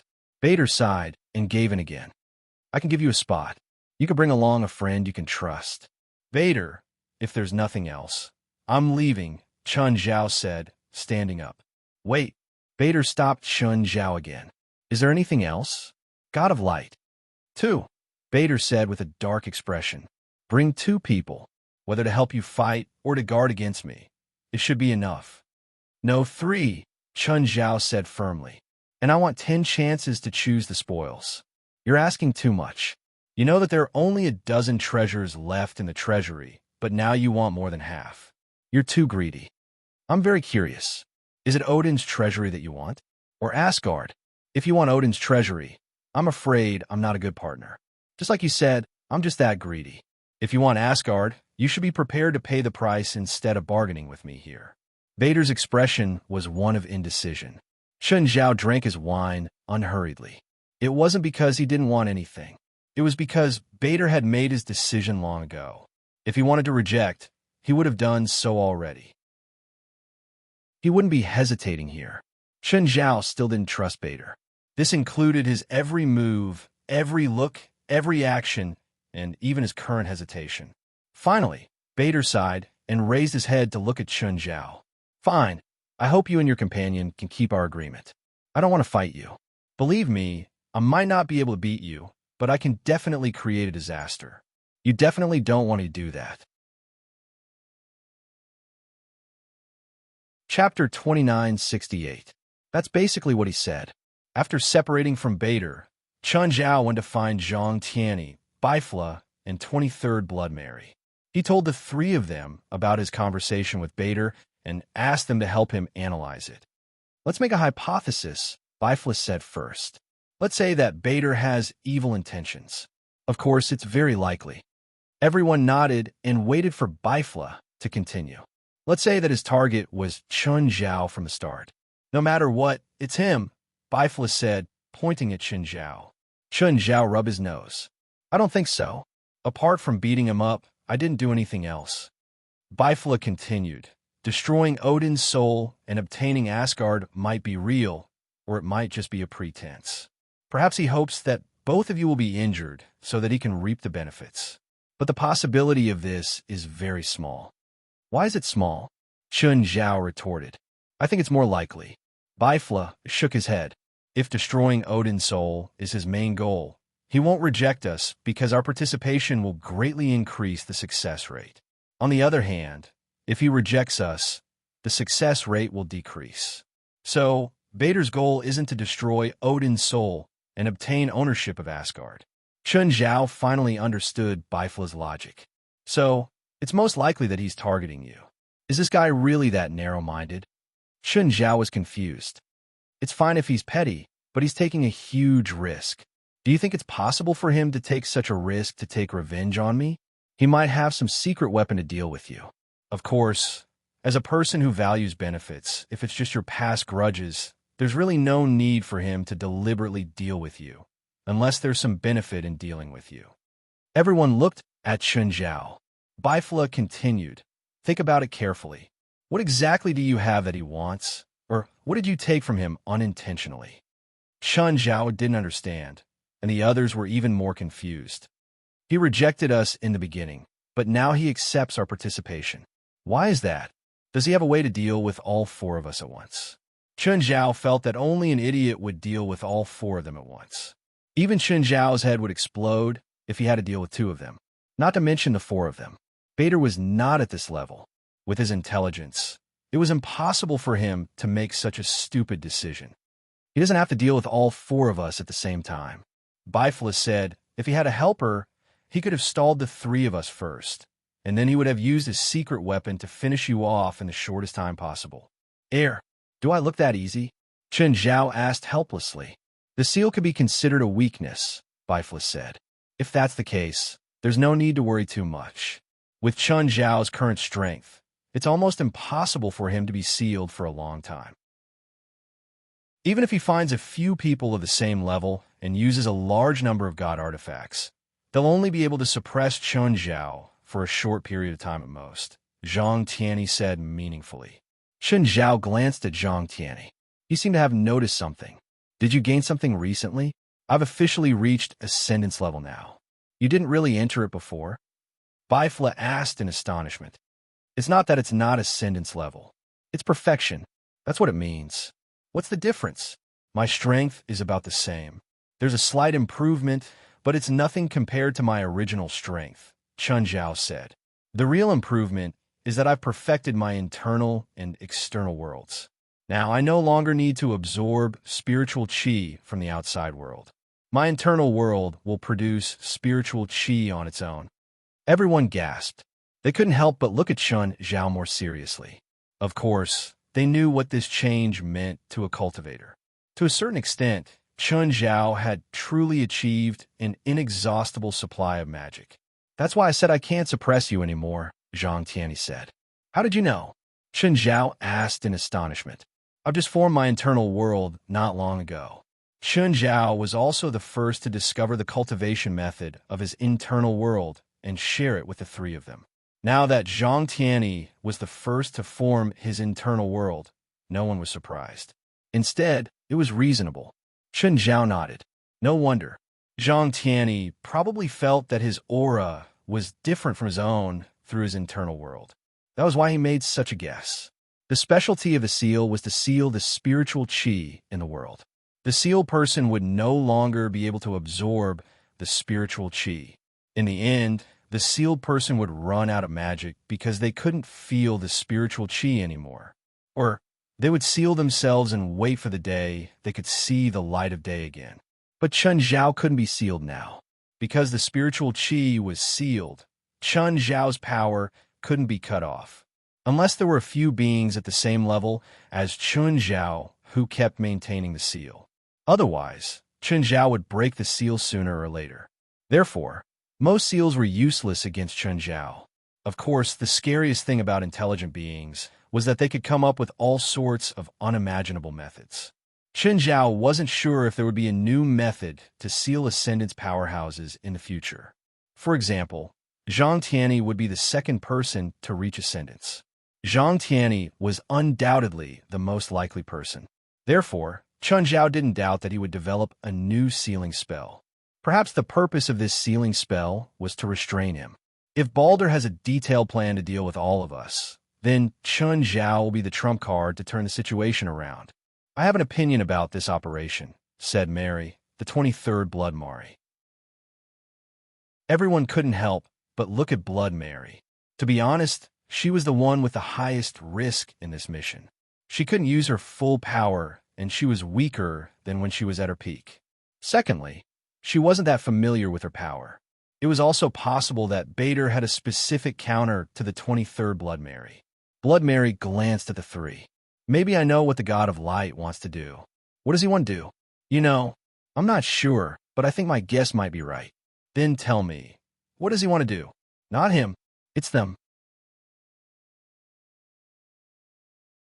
Chapter 2969. The point of having companions was that when you weren't confident, your companions would back you up. With the help and advice of the other three, Chun Zhao was confident. However, it was only a temporary cooperation with Bader. Bader hadn't told Chun Zhao when it would be implemented. Chun Zhao wasn't in a hurry. He guessed that Bader still needed to prepare. Chun Zhao naturally had to prepare as well.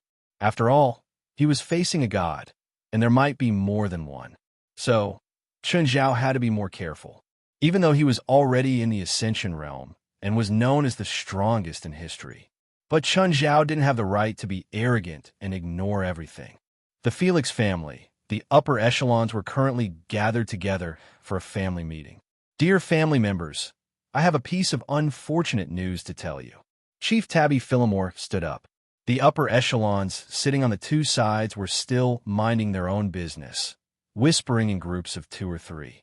Most people didn't take the chief's speech to heart. It wasn't that the chief wasn't dignified. To them, this was just a routine family meeting. The content of the discussion was basically the same old stuff. They said that the training of the new generation had to be done quickly, or that those on missions outside had to be careful, or that someone in charge of transporting resources had made a mistake and said that they would be held accountable according to the family rules. Tabby Farrer's lowered gaze swept across everyone present. Not long ago, there was news from Europe that the Blood Mary family and the Scarlet Church they represent are going to declare war on us. In an instant, the entire place fell silent. Everyone looked at Tabby Felix in shock. What?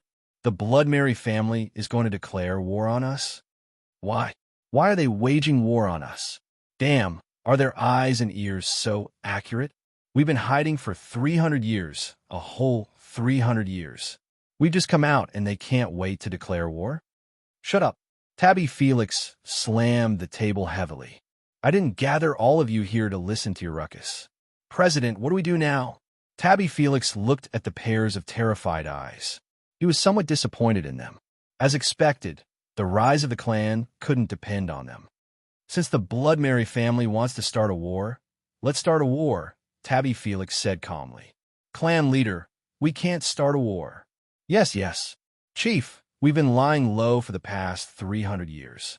Our family's power is no longer at its peak, but the Blood Mary family has been expanding with the help of the Scarlet Church. We can't defeat the Blood Mary family. Shut up. Have you all forgotten the hatred of 300 years? At this moment, a rough voice sounded. The one who spoke was Tabby Felix's younger brother, Tintuck Felix. Tintuck Philip was his elder brother's staunchest supporter. The two brothers could be considered the perfect combination.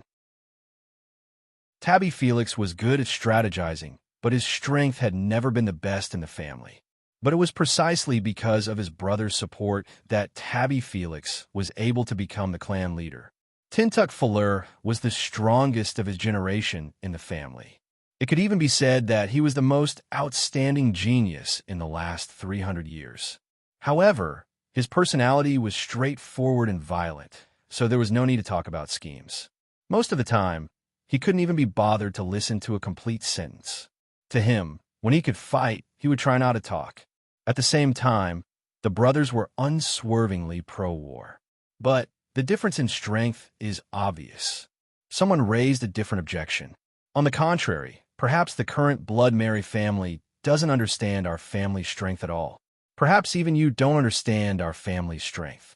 Our Fuller family has never been weak, and now we're stronger than we were in the past 300 years. We're even stronger than when we were the enemy of Europe 300 years ago, Tabby Felix said. The Blood Mary family thinks that after 300 years of dormancy, we've long been weakened beyond recognition.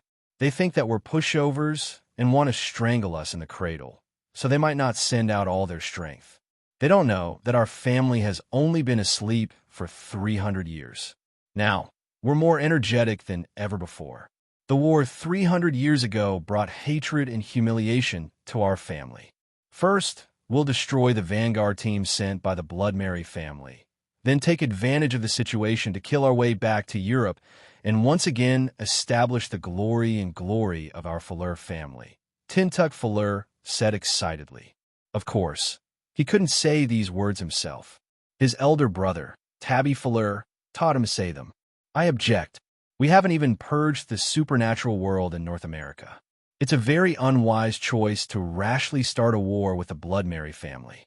You should know that this generation's Blood Mary is a very powerful spiritualist. She's known as the strongest Blood Mary since ancient times and the current #1 spiritualist in Europe. She'll definitely be involved in this war. However, in the next instant, a bloody mark suddenly appeared on the neck of this opposing clansman. His head slowly slid down and rolled on the conference table. Everyone's hair stood on end in an instant. Who was it? Who dared to commit murder in a family meeting? And they even killed a high-ranking member. Just then, a cloud of black gas surged out of the ventilation duct. The black gas gathered together, and a person walked out of the black gas. This person was tall and had a seemingly youthful face, but his eyes were filled with the vicissitudes of life.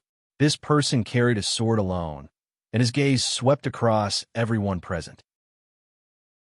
Tabby Fuller immediately walked in front of this person with aged steps. "Great-grandfather." "Yes, you've done well," this person said calmly. At the same time, his cold gaze swept across everyone present. The Fuller family doesn't need cowards, and we definitely don't need weaklings. This person was the one who had migrated the Fuller family to the American continent back then. He was the golden generation of the Fuller family, and the eldest son of the Fuller family 300 years ago. He was known as the Golden Genius Gunnar Fuller. After he turned the tide and saved the family, he fell into a deep sleep together with a group of Golden Generation members at the same time. And it was precisely because of the ancestral teachings that he had left. When they woke up again, it would be the beginning of the War of Revenge. Since then, the Fuller family had always followed his instructions and kept a low profile. If you don't even have the courage to face your enemies, then you don't even have the value of existing, Gunter Fuller said coldly. Chapter 2970. Jalanash, how's your recovery? We can leave any time, Jalanash answered. Leave that woman to me. Are you confident? Chen Zhao asked. You know, she suppressed all our captains by herself. I accidentally broke through. Oh. Chen Zhao studied Jalanash up and down. If Jalanash hadn't said it, Chen Zhao really wouldn't have noticed her change. But now that Jalanash said that, Chen Zhao could vaguely feel that something had changed in her. Territory? No, not yet. I seem to have grasped something important. This should be the territory you mentioned, but it's too vague. Jalanash had gotten the first step, but she hadn't really touched it yet. She wasn't even half a step into Shangqing now, but she was undoubtedly one step faster than the others. Chen Zhao didn't expect that Jalanash would be the first to touch Shangqing, or rather close. Kaya, Norma, Hallies, and Elite were strong, but they still hadn't felt the territory. Jocelyn Nash definitely counted from the back of the group, but she was the first to feel it. This surprised Chen Zhao greatly. Confident? No, that woman has too many divine artifacts. Chen Zhao couldn't do anything about it. After all, the supernatural organization didn't have a strong foundation. They didn't have any divine artifacts. No, there was actually one. It was the Tower of Trials. It could actually be used to smash people. But no one but Chen Zhao could move it now. Do you want me to help you get rid of her divine artifacts, and then you can have a fair fight with her? Jalanash shook her head. If the president fights, there won't be any fairness. The supernatural organization chartered a flight. In less than 3 hours, the group arrived in Seattle. Seattle was still in the rainy season in April. As soon as they got off the plane, they were greeted by a downpour. West pushed Awiko and the others onto a big bus. The Fellner captive's main purpose now was to lead the way. Right now, a pair of eyes were watching the supernatural organization's arrival. Amada, she had just returned to Seattle from another area. However, the moment she got off the plane, she noticed the people from the supernatural organization. And he brought Dwiko and others with him. Are they here? Have they finally come? Ameth's eyes were deep. He felt uneasy. No, I have to rush back to the clan as soon as possible and pass on the news. Amada dared not delay. Right now, the family still did not know that a powerful enemy was approaching. However, when she returned to the family encampment, Amada realized that the atmosphere was a little strange. Amada, you're back. I heard you were in California. How was it? Is everything going well? The one who welcomed Amada was Ameth's childhood playmate, Audrey, who was also a genius like Amada. Audacy welcomed them warmly, but Amada did not look happy. Where's the patriarch? I want to see the patriarch. Patriarch is in the front hall. Wait, I'll go with you. Daisy followed Amada. She could tell that Amada seemed to have something very important to do. Otherwise, he would have the time to exchange pleasantries with her. Tabby Fellner was entertaining the guests. Amada waited outside the hall for a while. Amada waited until the guests had left before entering. Amada, you're back, Tabby Fellner said. I've been contacting you for the past few days, but it's as if you vanished into thin air. Not only you, but even the team you led has disappeared. Patriarch, the California operation failed, Amada said. My people were all captured. Huh? Tabby Fellner's first reaction was not to be angry or criticize Amethy's incompetence. Instead, she raised her head, her eyes filled with doubt. As far as I know, there are no powerful organizations or individuals in California. Yes, there is an organization that the intelligence team overlooked. It's the Supernatural Organization, a very powerful organization. I fought with their top experts. I almost used up all my trump cards, but I still could not suppress them, Amada said solemnly. Amada said seriously, also, the leader of the Supernatural Organization didn't show up. When I broke into their headquarters, I found a lot of dragon remains that had been slaughtered. Their leader has the power to slay dragons. When I rushed back, I found them at Seattle Airport. They must be here for revenge. Don't panic. Just then, Gunnar Fellner walked in. The Fellner family is invincible now, Gunnar Fellner said calmly. All the clansmen who went out have returned, and the sleepers have woken up. The divine items that have been covered by time will see the light of day again. The revenge of a small organization is not worth mentioning to the family. Gunnar Fillmore said indifferently. Gunnar Fellner was very confident, but Amada could not relax. We should at least prepare. Maybe they'll come tonight, Amada said. All right, Amada, Tabby Fellner said. You don't have to worry about this. After persuading Amada to leave, Gunnar Fellner said, they might have heard about the war between the Bloodmary family and the Fellners, so they're here to take advantage of us. Don't give them any chances. Yes, great-grandpa, I understand. I know what to do. Bring some of the younger generation along. Fight well and cheer up the emotions of those children. Recently, those children have been a little depressed. Bring Amada along as well. She is one of the few children who have inherited my bloodline. However, she seems to be a little frightened by this operation. This battle can ease her emotions. Gunnar Felix paused for a moment, then said, the other party has the ability to slay dragons, which means that their combat power is not weak. With victory as our priority, it would be a good choice if we could recruit them under our command. If our family wants to stand at the peak of the supernatural world again, just relying on the people in our family is not enough. We need more resources and manpower. If there are powerhouses who are willing to submit to us, then we can also welcome them with open arms. Great-grandpa. Then I'll bring that thing and show them that I'm strong enough. Yes, I don't need to teach you how to do it. Just do what you want. Gunnar Fellner looked outside. The rain did not seem to be stopping. Instead, it was getting heavier and the sky was getting darker. Chapter 2971. Nature surrounded them with green mountains and clear waters. What a nice view. Chun Zhao looked at the beautiful forest before him. If the weather was better, we could make this a tourist spot, Gaia said. But this damned world ruined our trip. The person who'd chosen this land must be a feng shui expert. Chun Zhao didn't understand feng shui, but he could feel the spiritual qi here. Wind and clouds gathered, and dragons and tigers roared. Chun Zhao shook his windbreaker and continued walking into the forest. Stop! This is private land. Who are you? You don't look like normal people. Just then, a figure walked out from behind a tree. Chun Zhao glanced at the person who'd stopped him. He was very weak.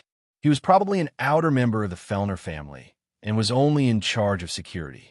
Uncle, I found more than a dozen suspicious people in the forest south of the family's territory. After reporting, the Fellner family member looked at Chun Zhao's group warily. Did you notify them? You better behave. Our family will be here soon. Pop! The next moment, the person's head exploded. The nameless corpse lay in the forest in the rain. No one cared about him. It was as if he'd never appeared. Chief, someone in charge of patrolling the area went missing. Before he went missing, he reported that a group of strangers entered the area. Tabby Fellner's eyes flew open. They're here? You're brave. Chief, should we inform people to stop the intruders? No, let them in, Tabby Fellner said. Go get Amma and the others. A while later, Amma and the others arrived. Chief, yes, outsiders have entered the family area. They'll probably be here in half an hour. The young people were all rubbing their palms. Only Amma was unusually calm. After walking in the forest for more than 20 minutes, they finally saw a building before them. Just then, a group of people blocked their path. Tabby Phillip looked down at Chun Zhao's group with a condescending gaze. Stop. Chun Zhao pulled down his rain hat. Everyone from the supernatural organization did the same. Amethyst's pupils constricted. It was the man who had appeared at Ellie's wedding. Chun Zhao also saw Amethyst. Calm down, Amethyst. Tabby Felix sensed Amethyst's panic.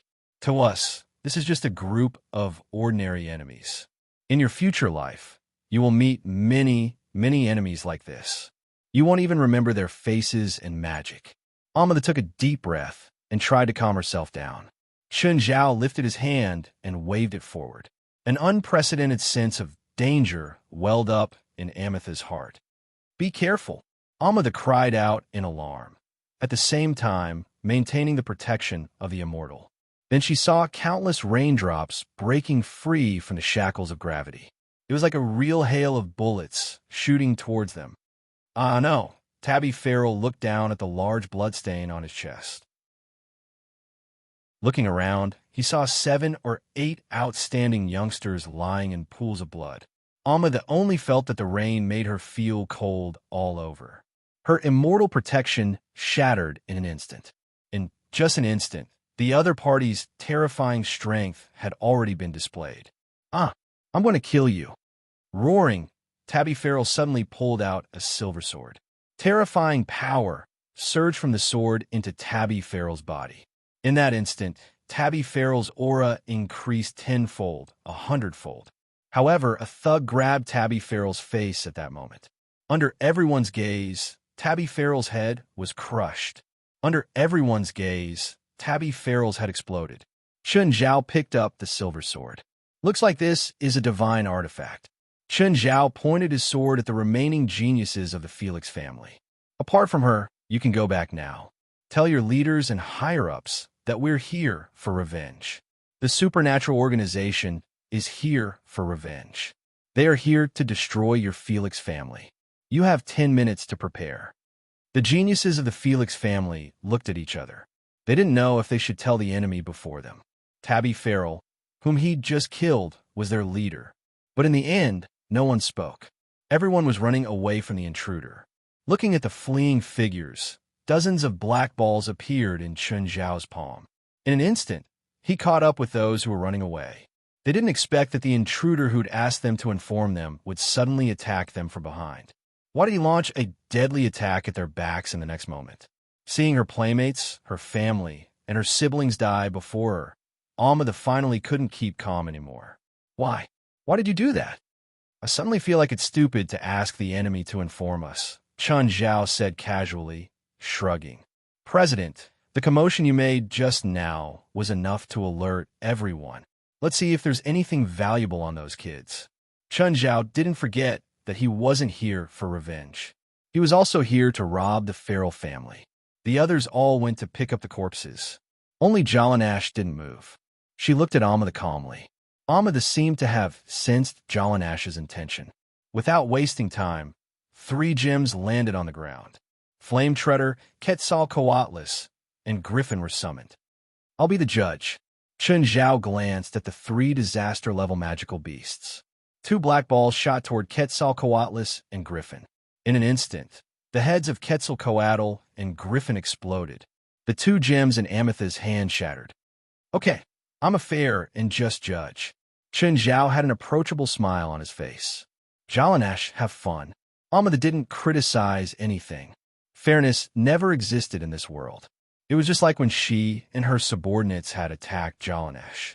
She had so many artifacts, but Jalanash was just one person. It was the same logic as when the hostage was in Amethy's hands.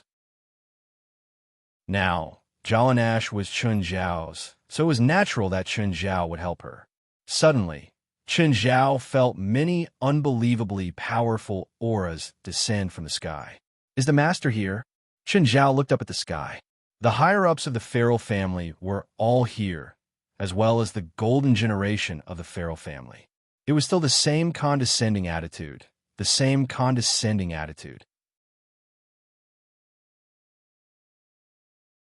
Chapter 2972. Brother. Tintuck Felix let out a sorrowful howl. Tabby Felix's head was crushed by Chun Zhao. However, Tintuck Philomore still recognized the corpse as his elder brother. Who did it? Who killed you? Tintuck Philomore's eyes were bloodshot as he glanced at everyone present. In the end, he locked his gaze on Chun Zhao, who was holding the silver holy sword. It's you, right? Tintuck Felix's entire body was emitting violent elements. His hair became like a blazing flame. His pupils were bursting with lightning. Powerful wind elements kept rippling from his body. He controlled water and fire with his palms. I'll kill you. I'll kill you. Tintuck Felix roared and charged at Chun Zhao like a wild beast. Chun Zhao reached out and sliced. Half of Tintuck Felix's body fell. His expression froze. Along with him, the trees on the dozen acres of land before him were sliced off. Gunner Felix looked down at Chun Zhao. Tintuck Felix's death didn't seem to affect him too much. Sir, who gave you the courage to kill people in the Felix family?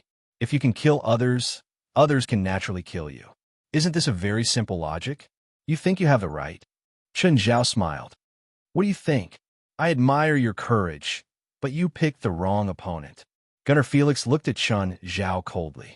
He lifted his arm and revealed a golden glove. You don't understand what you're facing. Now, offer your knees and then use 100 years of servitude to exchange for the Felix family's forgiveness. With that, Gunter clenched his golden glove. A terrifying pressure smashed onto Chun Zhao's head. Kneel. Offer up your fear and submission. However, Chun Zhao didn't move. He looked at Gunner Felix in the air and sneered. Are you done with your juggling? Ew. How is that possible? Suddenly, Chun Zhao appeared before Gunter Fuller. Gunner Felix's combat skills were really good. His reaction was extremely fast, and he immediately tried to retreat. But Chun Zhao was even faster. In the blink of an eye, he had already grabbed Gunner's wrist. Gunter's gold-gloved right hand was ripped off. Chun Zhao casually tossed the severed arm away. He picked up the golden gloves and put them on. Looks good, Chun Zhao said, admiring himself. Gunner Felix's expression was very ugly. No one knew if it was because of Chun Zhao's humiliation or the pain from his broken arm. Kill him. Kill him. Kill him at all costs. Bang! A bolt of lightning landed on Chun Zhao. Chun Zhao looked at the woman who was flirting with him. In the blink of an eye, the woman's chest had been pierced by his fist. The supernatural organization had already started a war with the Phil family. However, most of the experts were attracted by Chun Zhao. But the supernatural organization still did not have the advantage in numbers. Furthermore, there were simply too many experts in the Felix family. So the situation didn't seem too optimistic for the supernatural organization. However, the recent victories and defeats would ultimately be decided by the high-end battlefields. And as the battle became more and more intense, the Felix family had no choice but to send more people. Sleepers kept falling from the sky. Chun Zhao could no longer stop. Right now, his eyes were bloodshot. Almost all of his attacks drew blood. No matter what kind of attack it was no different from tickling him. The higher-ups of the Felix family also realized this. The invader this time wasn't some random cat or dog. It wasn't some clown either. It was a true maleficent existence. This meant that they could only keep using powerful divine artifacts. They tried to use divine artifacts to turn the situation around. After Gunner Felix fought Chun Zhao and suffered a huge loss, he had been pacing around the edge of the battlefield. Suddenly, he realized that Chun Zhao was intentionally distancing himself from his subordinates. Gunner Felix suddenly realized that something was wrong. Don't let him leave the battlefield over there, Gunner Felix exclaimed. But just then, hundreds of small black balls suddenly appeared around Chun Zhao. Go! Chun Zhao was waiting for someone to leave his side. Only in this way could he unleash a wide area of effect-killing move without any restrictions. In an instant, the surrounding buildings collapsed. Half of the Felix family, surrounding Chun Zhao, disappeared in the blink of an eye. The remaining half looked left and right in disbelief and confusion. Gunner Felix was about to vomit blood. How could a guy of unknown origin have such terrifying combat power? After all, the family had gathered a force to deal with the Blood Mary family. However, the main character hadn't even arrived yet. Instead, an inexplicable person came and actually crippled their family. Just then, two old men suddenly entered the battlefield. Gunter, step back. Leave this to me. These two were also sleepers. They were Gunner Felix's uncle and grandfather. They were survivors of the war. In particular, Gunter Felix's grandfather had been the strongest person in Europe 300 years ago. Back then, they'd also fallen into a deep sleep, but it only slowed down the loss of their life force. It didn't make them truly immortal. Now that Gunter Felix's grandfather had woken up, his life force had reached its limit. 1 or 2 battles would drain him of his life force. Originally, he'd saved his life force to deal with the Blood Mary family. But now, he couldn't sit around and do nothing anymore. Chun Zhao looked at Gunter Felix's grandfather. Interesting old guy. I've never heard of you before. His opponent was very strong. Chun Zhao even felt that he wasn't weaker than Blood Mary. Also, what was with his exuberant combat power? Chun Zhao seemed to recall the night when Blood Mary had become a god. She'd burned her original power like crazy. This old man seemed to be doing the same. Was he planning to become a god too? The other was also very strong. He looked slightly younger and was also in the enchanting state. But the oldest one was still the strongest. The old man's clothes were almost torn apart by his muscles. Terrifying power seemed to be gushing out of his soft body. The other, who was slightly younger, was surrounded by thousands of magic balls. Young man, leave. This war ends here. The old man panted like a bull, his eyes bloodshot. I said I'd kill your family, so I'll keep my word. Die. In that instant, the old man seemed to have become 100 years younger, becoming a tall and sturdy man. It was a very simple punch, a punch that was casually thrown out. Chun Zhao was much more casual. He also raised his arm and punched. Chapter 2973. The old man stared at Chun Zhao in shock. His right arm was dripping with blood, hanging limply on his shoulder. It was completely useless. However, the old man didn't seem to mind it at all. After all, he wouldn't even be able to survive after this battle. So, it didn't matter if his arm was useless. What he really cared about was the power he'd released in that instant after burning his life force. It was more than 10 times stronger than his peak. He was even confident that he could kill a dragon father with this punch. But facing the man before him, he felt that Chun Zhao was as tall and majestic as a mountain. His punch that he'd put all his strength into couldn't even test Chun Zhao's strength. Father. The slightly younger old man saw his father's tragic state. The elemental balls around him shot wildly at Chun Zhao. But the balls dissipated the moment they got close to Chun Zhao. Chun Zhao clenched his hand, and a dark red neutron star condensed in his palm. The two old men immediately sensed danger. Kabul! The older man charged at his son. Like an old dog that knew his destiny, he instantly understood where he belonged. Chun Zhao also slapped out the dark red neutron star. Boom! The ring of fire covered the entire sky above the Philip family. Everyone raised their heads to look at the sky. Everyone felt the power of destruction, or rather, they felt the power of destruction itself. Cobbled Philip fell to the ground. Almost all of his hair had been burned away. Worst of all, the destructive power had pierced through his body, rolling and wreaking havoc inside. This was a fatal blow that his father had blocked for him at the cost of his own life. His father didn't even leave a corpse behind. Amelie and Jalanash were locked in a fierce battle. Jalanash was in a surprisingly good state right now. She felt like she'd never felt this way before. Amma, on the other hand, was already exhausted. Then Chen Zhao killed the griffin and serpent god. As for the remaining flame treader, she still seemed to have the absolute advantage. But she couldn't suppress Jalanash, who was raging with battle intent. Just then, the destructive flames covered the entire sky. Amma was dazed. Jalanash was also dazed for a moment. Be it friend or foe, they all felt a power that could destroy everything. Amma once thought, the Felix family could resist any enemy, any power. But at this moment she understood. In front of true terror, the Felix family was nothing. He was once an expert that he was proud of. He was once an unparalleled divine weapon. This would not bring about a favorable turn for the Felix family. How many clansmen and compatriots would die in this war? Do you see that? This is your enemy. As an elementalist, Jalanash had the most intuitive feeling. Must you be so ruthless? Jolene gave Amma a sneering look. In just a few days of investigation, we've already found out a lot about the actions of your Felix family. In the North American region, the number of casualties that you've caused on the surface has already exceeded 100, and the number of casualties in the dark is several times higher. How many of them actually don't have any organization or power? They're all living the lives of ordinary people. Just because they're spiritualists, or because they have some kind of magical equipment, magical books, or even materials in their hands, they're wiped out by you. Countless ordinary people have been implicated. So what right do you have to pray? What right do you have to pray? Amma was dazed.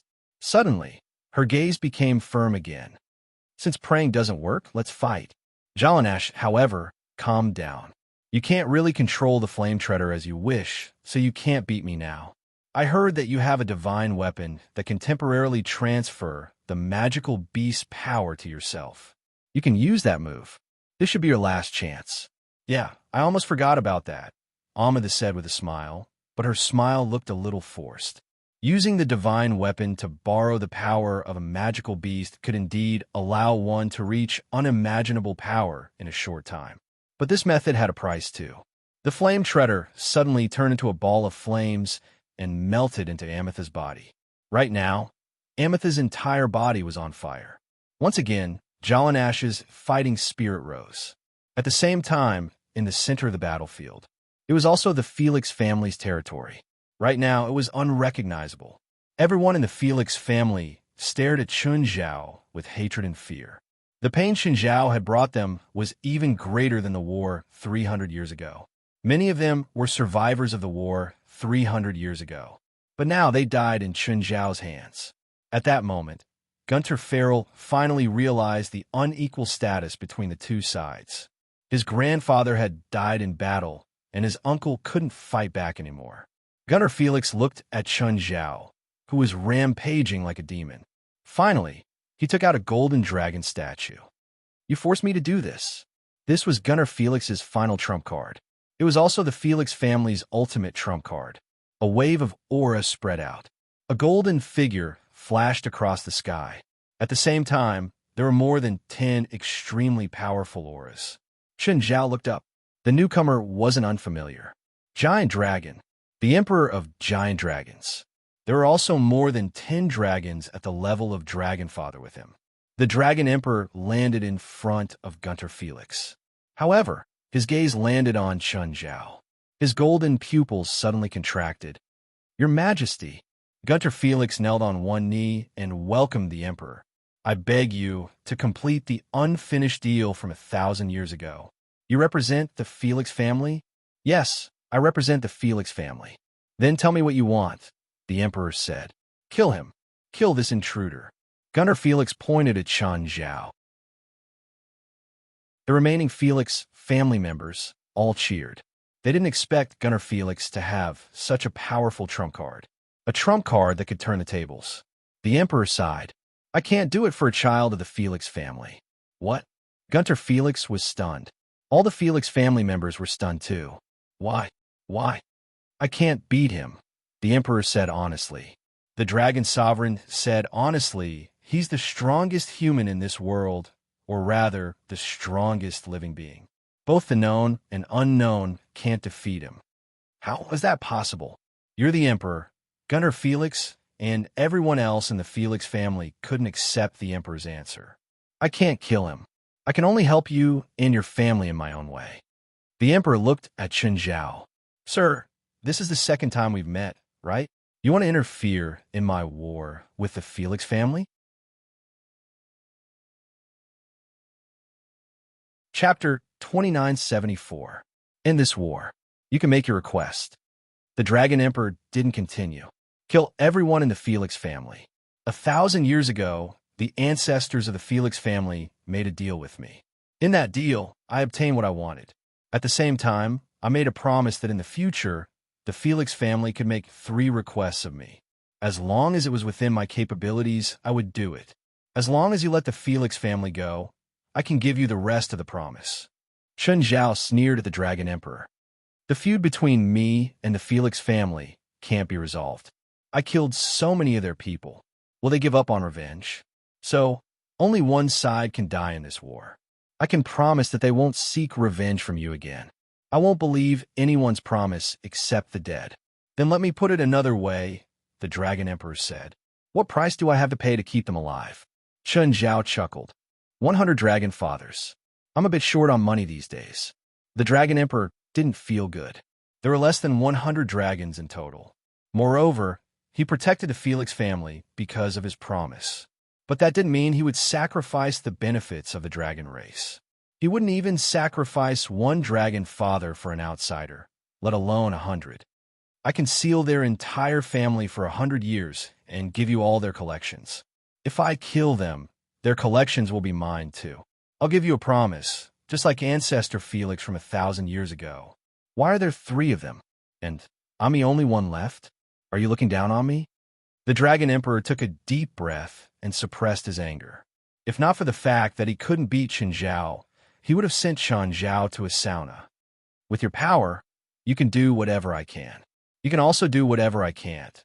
So this promise is meaningless to you.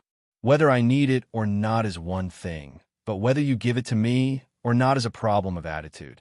Fine, 3 times, the Dragon Emperor said helplessly. Not enough. You're too much.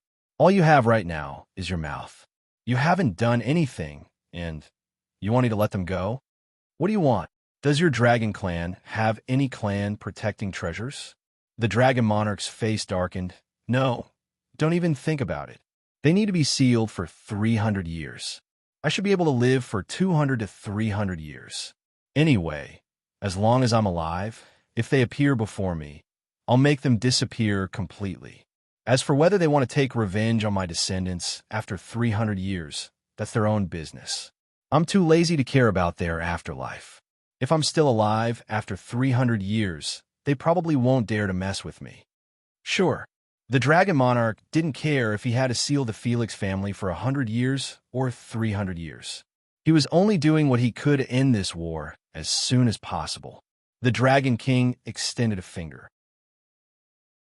Chen Zhao could feel the Dragon King's domain spreading out and covering the entire Felix family. What was he trying to do? Start a war with me? Chen Zhao looked at the Dragon Emperor in surprise. Just then, the divine weapons in the hands of the Felier clansmen began to break free from their control and automatically flew into the sky. Gunter Felix roared angrily. Dragon Emperor, I didn't ask you to do this. You are a traitor. The Dragon Emperor ignored Gunter Felix's roars and unwillingness. The divine weapons on Gunter Felix also left his body. The first to leave was the golden dragon statue. The Dragon Emperor pointed at Gunter Felix in the air. A cloud of golden dust started to spread under Gunter Farrell's feet, spreading upwards from his feet. What are you doing? What are you doing? Stop! Gunter Fillmore panicked, but he couldn't stop the golden dust from spreading. His feet started turning gold. Then his body, his hands, his neck.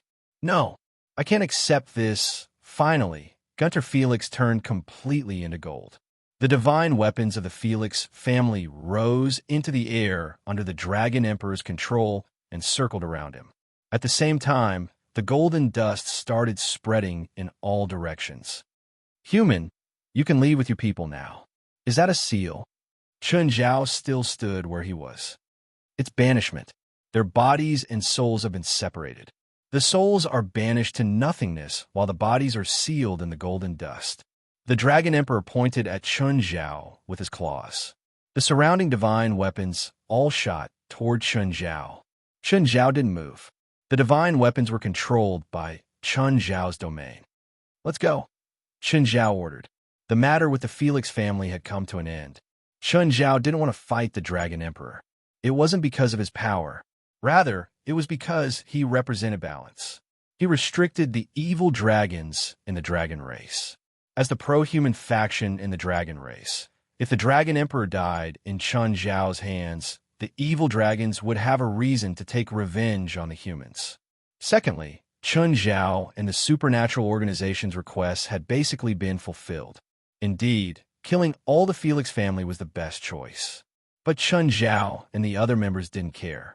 During the battle, they had intentionally avoided hiding places in the catacombs. And it were the women and children of the Phil family. If the Felix family's combatants were taken care of, the women and children would be huge trouble. Neither Chun Zhao nor the members of the supernatural organization could kill a group of women and children. If he let them go, they might become new people to take revenge. Chun Zhao had to admit that the Dragon Emperor's intervention gave him a way out. As a top member, the Dragon Emperor didn't show any combat power this time, but his ability couldn't be ignored. His domain could control all the divine weapons of the Felix family. Chun Zhao didn't know how this ability worked, but he definitely wasn't as weak as he'd appeared. Think about it.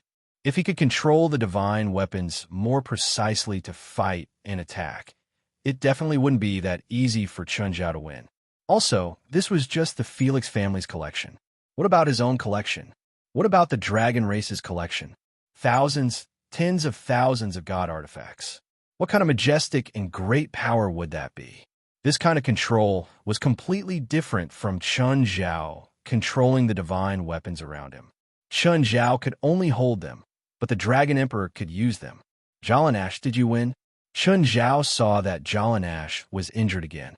She wasn't as heavily injured as last time, but she still looked rather pathetic. Jalanash shook her head. "But I didn't lose." Chapter 2975. Amida had a narrow escape. She had never thought that she would bring such disaster to the Felix family. This war was completely different from the Felix family's defeat 300 years ago. Although the Felix family lost 300 years ago, they didn't suffer too much. However, the losses weren't too great, and the family managed to cut their losses in time. And after the war ended quickly, they left Europe. But it was different this time. No one in the entire family escaped. Only she, the instigator, was the only survivor. She was surprised that she had escaped, because she was the only one whose artifact wasn't controlled by the Dragon Emperor. Amitha's emotions were complicated. Resentment, fear, regret, unwillingness. All sorts of negative emotions surged in her heart. Revenge? But how? The kind of undefeatable power. The kind of power that even the Dragon Emperor had to admit defeat. Was there really any power in this world that could help her get revenge? Amida walked on the road in a sorry state. At this moment, she felt empty and lost. Just then, a black MPV stopped next to Amida. Amida instantly tensed up. Most people who would come to her at this time couldn't be friends. But what Amida didn't expect was a chubby middle-aged man sitting inside. He was smoking a cigar and had a big belly. Amida didn't feel any hostility from this fat man. "Miss Amida, do you want me to give you a ride?" "Who are you?" Amida looked at this middle-aged, fat man warily. "Don't you want to know why you weren't sealed?" Amida was stunned. You know, Amitha's nerves tightened. Could this amiable-looking, middle-aged, fat man in front of her be a dragon? Did he chase after her because she wasn't sealed with her clansmen? Just then, a young man's face appeared in the car. "Come on up. My dad won't hurt you. Plus, do you think you can escape with 5 dragons here?" Amida was silent. In other words, the people in this MPV were all dragons. Amida knew that even if she was in her best condition, even if she had all her artifacts, she couldn't be cocky in front of 5 dragons. Moreover, she only had 2 divine artifacts with her now. However, this did not mean that she had given up resisting. After Amida got into the car, She first sized up the fat middle-aged man and his son. Next were the two men in black who were sitting in the front seats. As for the driver, he could not see his face clearly. However, his burly figure was still hard to ignore. "Stop looking. You can't beat anyone here," the young man said. "Why are you looking for me?" Amada looked warily at the middle-aged fatty and the young man in the carriage. "Let's get to know each other. I'm Arthur Alberta Haber, and the opposite is my father, the Dragon Emperor, you know." Emma's entire body tensed up.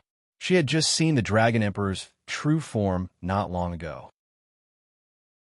However, it was difficult to connect the Dragon Emperor who had transformed into a human with the mighty and domineering Dragon Emperor. "Why are you looking for me?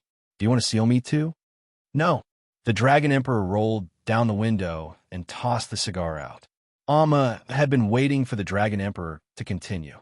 However, after seeing his actions, Amada could not help but complain in a low voice, so uncultured. The Dragon Emperor was very embarrassed. After coughing, he returned to the topic and said, "I used to have 3 children. My eldest son, Haber Timur Haber. He is my second son, Arthur Alberta Haber. In fact, the two of them also have an elder sister. Don't tell me that I'm your daughter. I'm a member of the Felix family. My parents are very clear. You are indeed my daughter, and they are indeed your biological parents." The Dragon Emperor did not deny it. "1,000 years ago, my elder sister died when she was very young. My father kept her dragon soul and made a deal with the Felix family. He used the bloodline of the Felix family to keep my elder sister's dragon soul until her dragon soul could be reincarnated. And you are my reincarnated elder sister," Arthur Alberta Haber said. Amada looked at the Dragon Emperor expressionlessly, and then looked at her brother in the soul. She did not doubt it too much, but she did not take it too seriously either. Compared to the Dragon Emperor who suddenly appeared and she recognized, she had more feelings for the Felix family. "That's why you didn't seal me on the battlefield just now?" "No, I didn't seal you not because I let you go, but because of your own ability." "Then why are you looking for me now? Don't tell me you want me to perform a scene of father and daughter reuniting with each other?" The Dragon Emperor sighed. "How should I put it? My feelings for you are actually quite complicated. Please get straight to the point." "Well, in addition to reuniting with you, I also want to ask you for a favor. Your Majesty Dragon Emperor, please don't joke around. You are the Dragon Emperor. You want me to help? Are you serious?" "Rather than help, it's more like cooperation." "Cooperation for what? I don't think I'm qualified to cooperate with your Majesty Dragon Emperor. Our dragon clan has a giant dragon treasure trove that can only be opened by 3 sons of Haber. I, Arthur, and you will work together to open the giant dragon treasure trove." "Why me? Didn't you say that I have a younger brother?" "He's dead," the Dragon Emperor said helplessly. "Death shouldn't be a restriction for you, right? I died 1,000 years ago in my previous life, and you could resurrect me. My younger brother should be able to resurrect too, right? He was killed by that enemy of yours. His body and dragon soul were also taken by him." The Dragon Emperor was even more helpless. Amada was shocked. The Dragon Emperor's son was killed, and he could not take revenge. Could he still take revenge for the Felix family? Haven't you thought about revenge? The difference in strength between me and him has already determined that this war is impossible. Moreover, that rebellious eldest son of mine is not a good person. Although I am angry that he killed my eldest son, I am not in any position to start a war with him. You are the Dragon Emperor. You don't have to instigate me to start a war with him. We are not at the stage where one of us will die. All right, then you want to cooperate with me, right? You are not ordering me. Of course, although your soul is my daughter, I am still contacting you as a collaborator. Then what do I get in return? For example, helping me take revenge? Child, remembering hatred is not a good thing. Forgetting hatred will only cause me more pain. Then I will give you power. As for whether you use this power to take revenge or anything else, it has nothing to do with me. What do you think? Can the power you give me help me take revenge? Power needs to be climbed step by step. What I can give you is another step under your feet, but I won't let you stand at his height directly. Chapter 2976. When Chun Zhao returned, the 23rd Blood Mary welcomed him warmly. Of course, Chun Zhao wasn't that happy to see her. After all, she didn't do anything except release a message. Then, she would get 30% of the spoils. To her, this was a no-cost deal.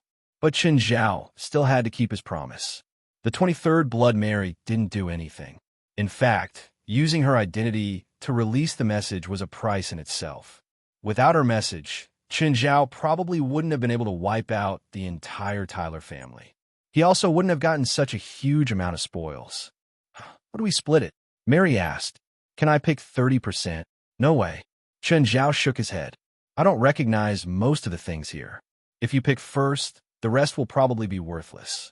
In fact, it wasn't just most. Chun Zhao didn't recognize 99% of the spoils. With the 23rd Blood Mary's eyesight, she could recognize at least half. With her judgment, she could pick more than 80% of the good stuff. Then, she'd end up with a bunch of worthless stuff. Chun Zhao kept his promise, but that didn't mean he was stupid. If you don't let me pick, how do we split it? Mary looked at Chun Zhao, dissatisfied. In fact, she really did plan to pick the valuable stuff. Split by weight, Chun Zhao said. Are you kidding me? No, I'm serious. Chun Zhao took out all the spoils. Then, he rolled up all the loot. All the spoils of war danced in the air, making it hard for people to keep up with them. If you tell me to stop, I'll give you 30% of the spoils, Chun Zhao said. The 23rd Blood Mary laughed in anger, but she couldn't convince Chun Zhao.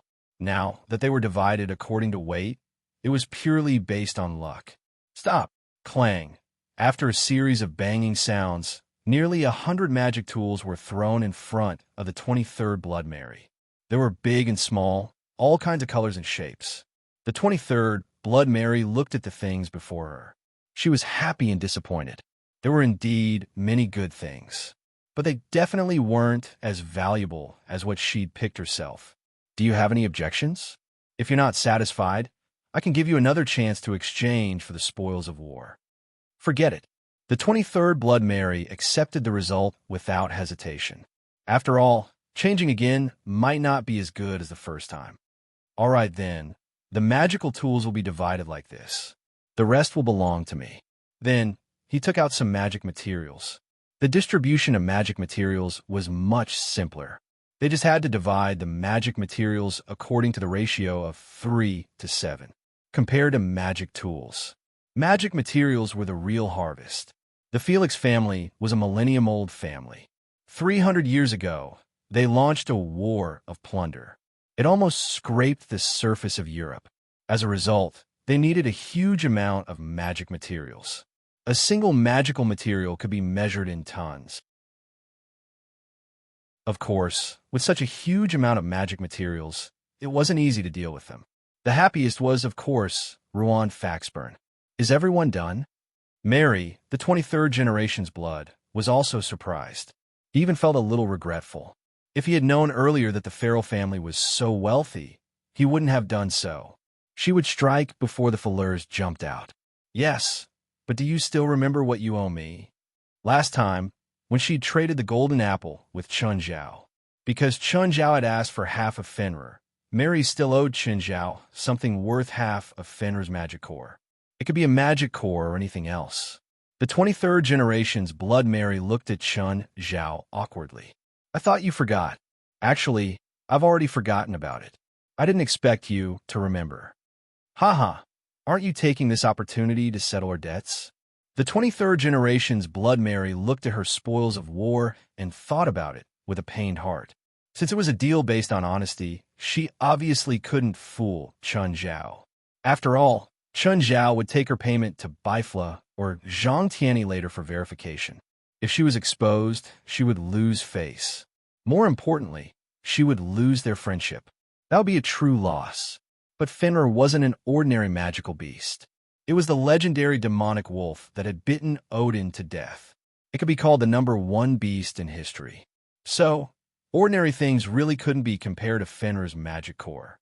Finally, the 23rd generation's Blood Mary took out a hollowed-out golden ball from her spoils of war and handed it to Chun Zhao. Chun Zhao took the hollow golden ball and studied it carefully. Inside the hollow golden ball, there was a small ball floating in the air. What's this? Divine artifact? Nonsense. Of course I know about divine artifacts. There are divine artifacts everywhere. If you randomly pick one and give it to me, it's no different from fooling me. Please believe in my honesty, okay? Fine. You have to explain to me what divine artifact this ball is and what it's used for. Put your magic power inside.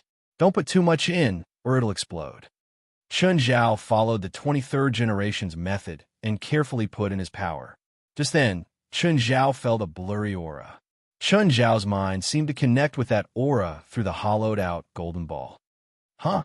What's with this feeling? This is the winter ball. Legend has it that it's the treasure of the winter god in Olympus. In medieval Europe, this winter ball had always been in the hands of a big noble until 300 years ago, when it was taken away by the Fellner family. The 23rd generation Blood Mary said. The 23rd Blood Mary said, as long as you want, you can even create a small polar region. This thing can't increase my combat ability at all.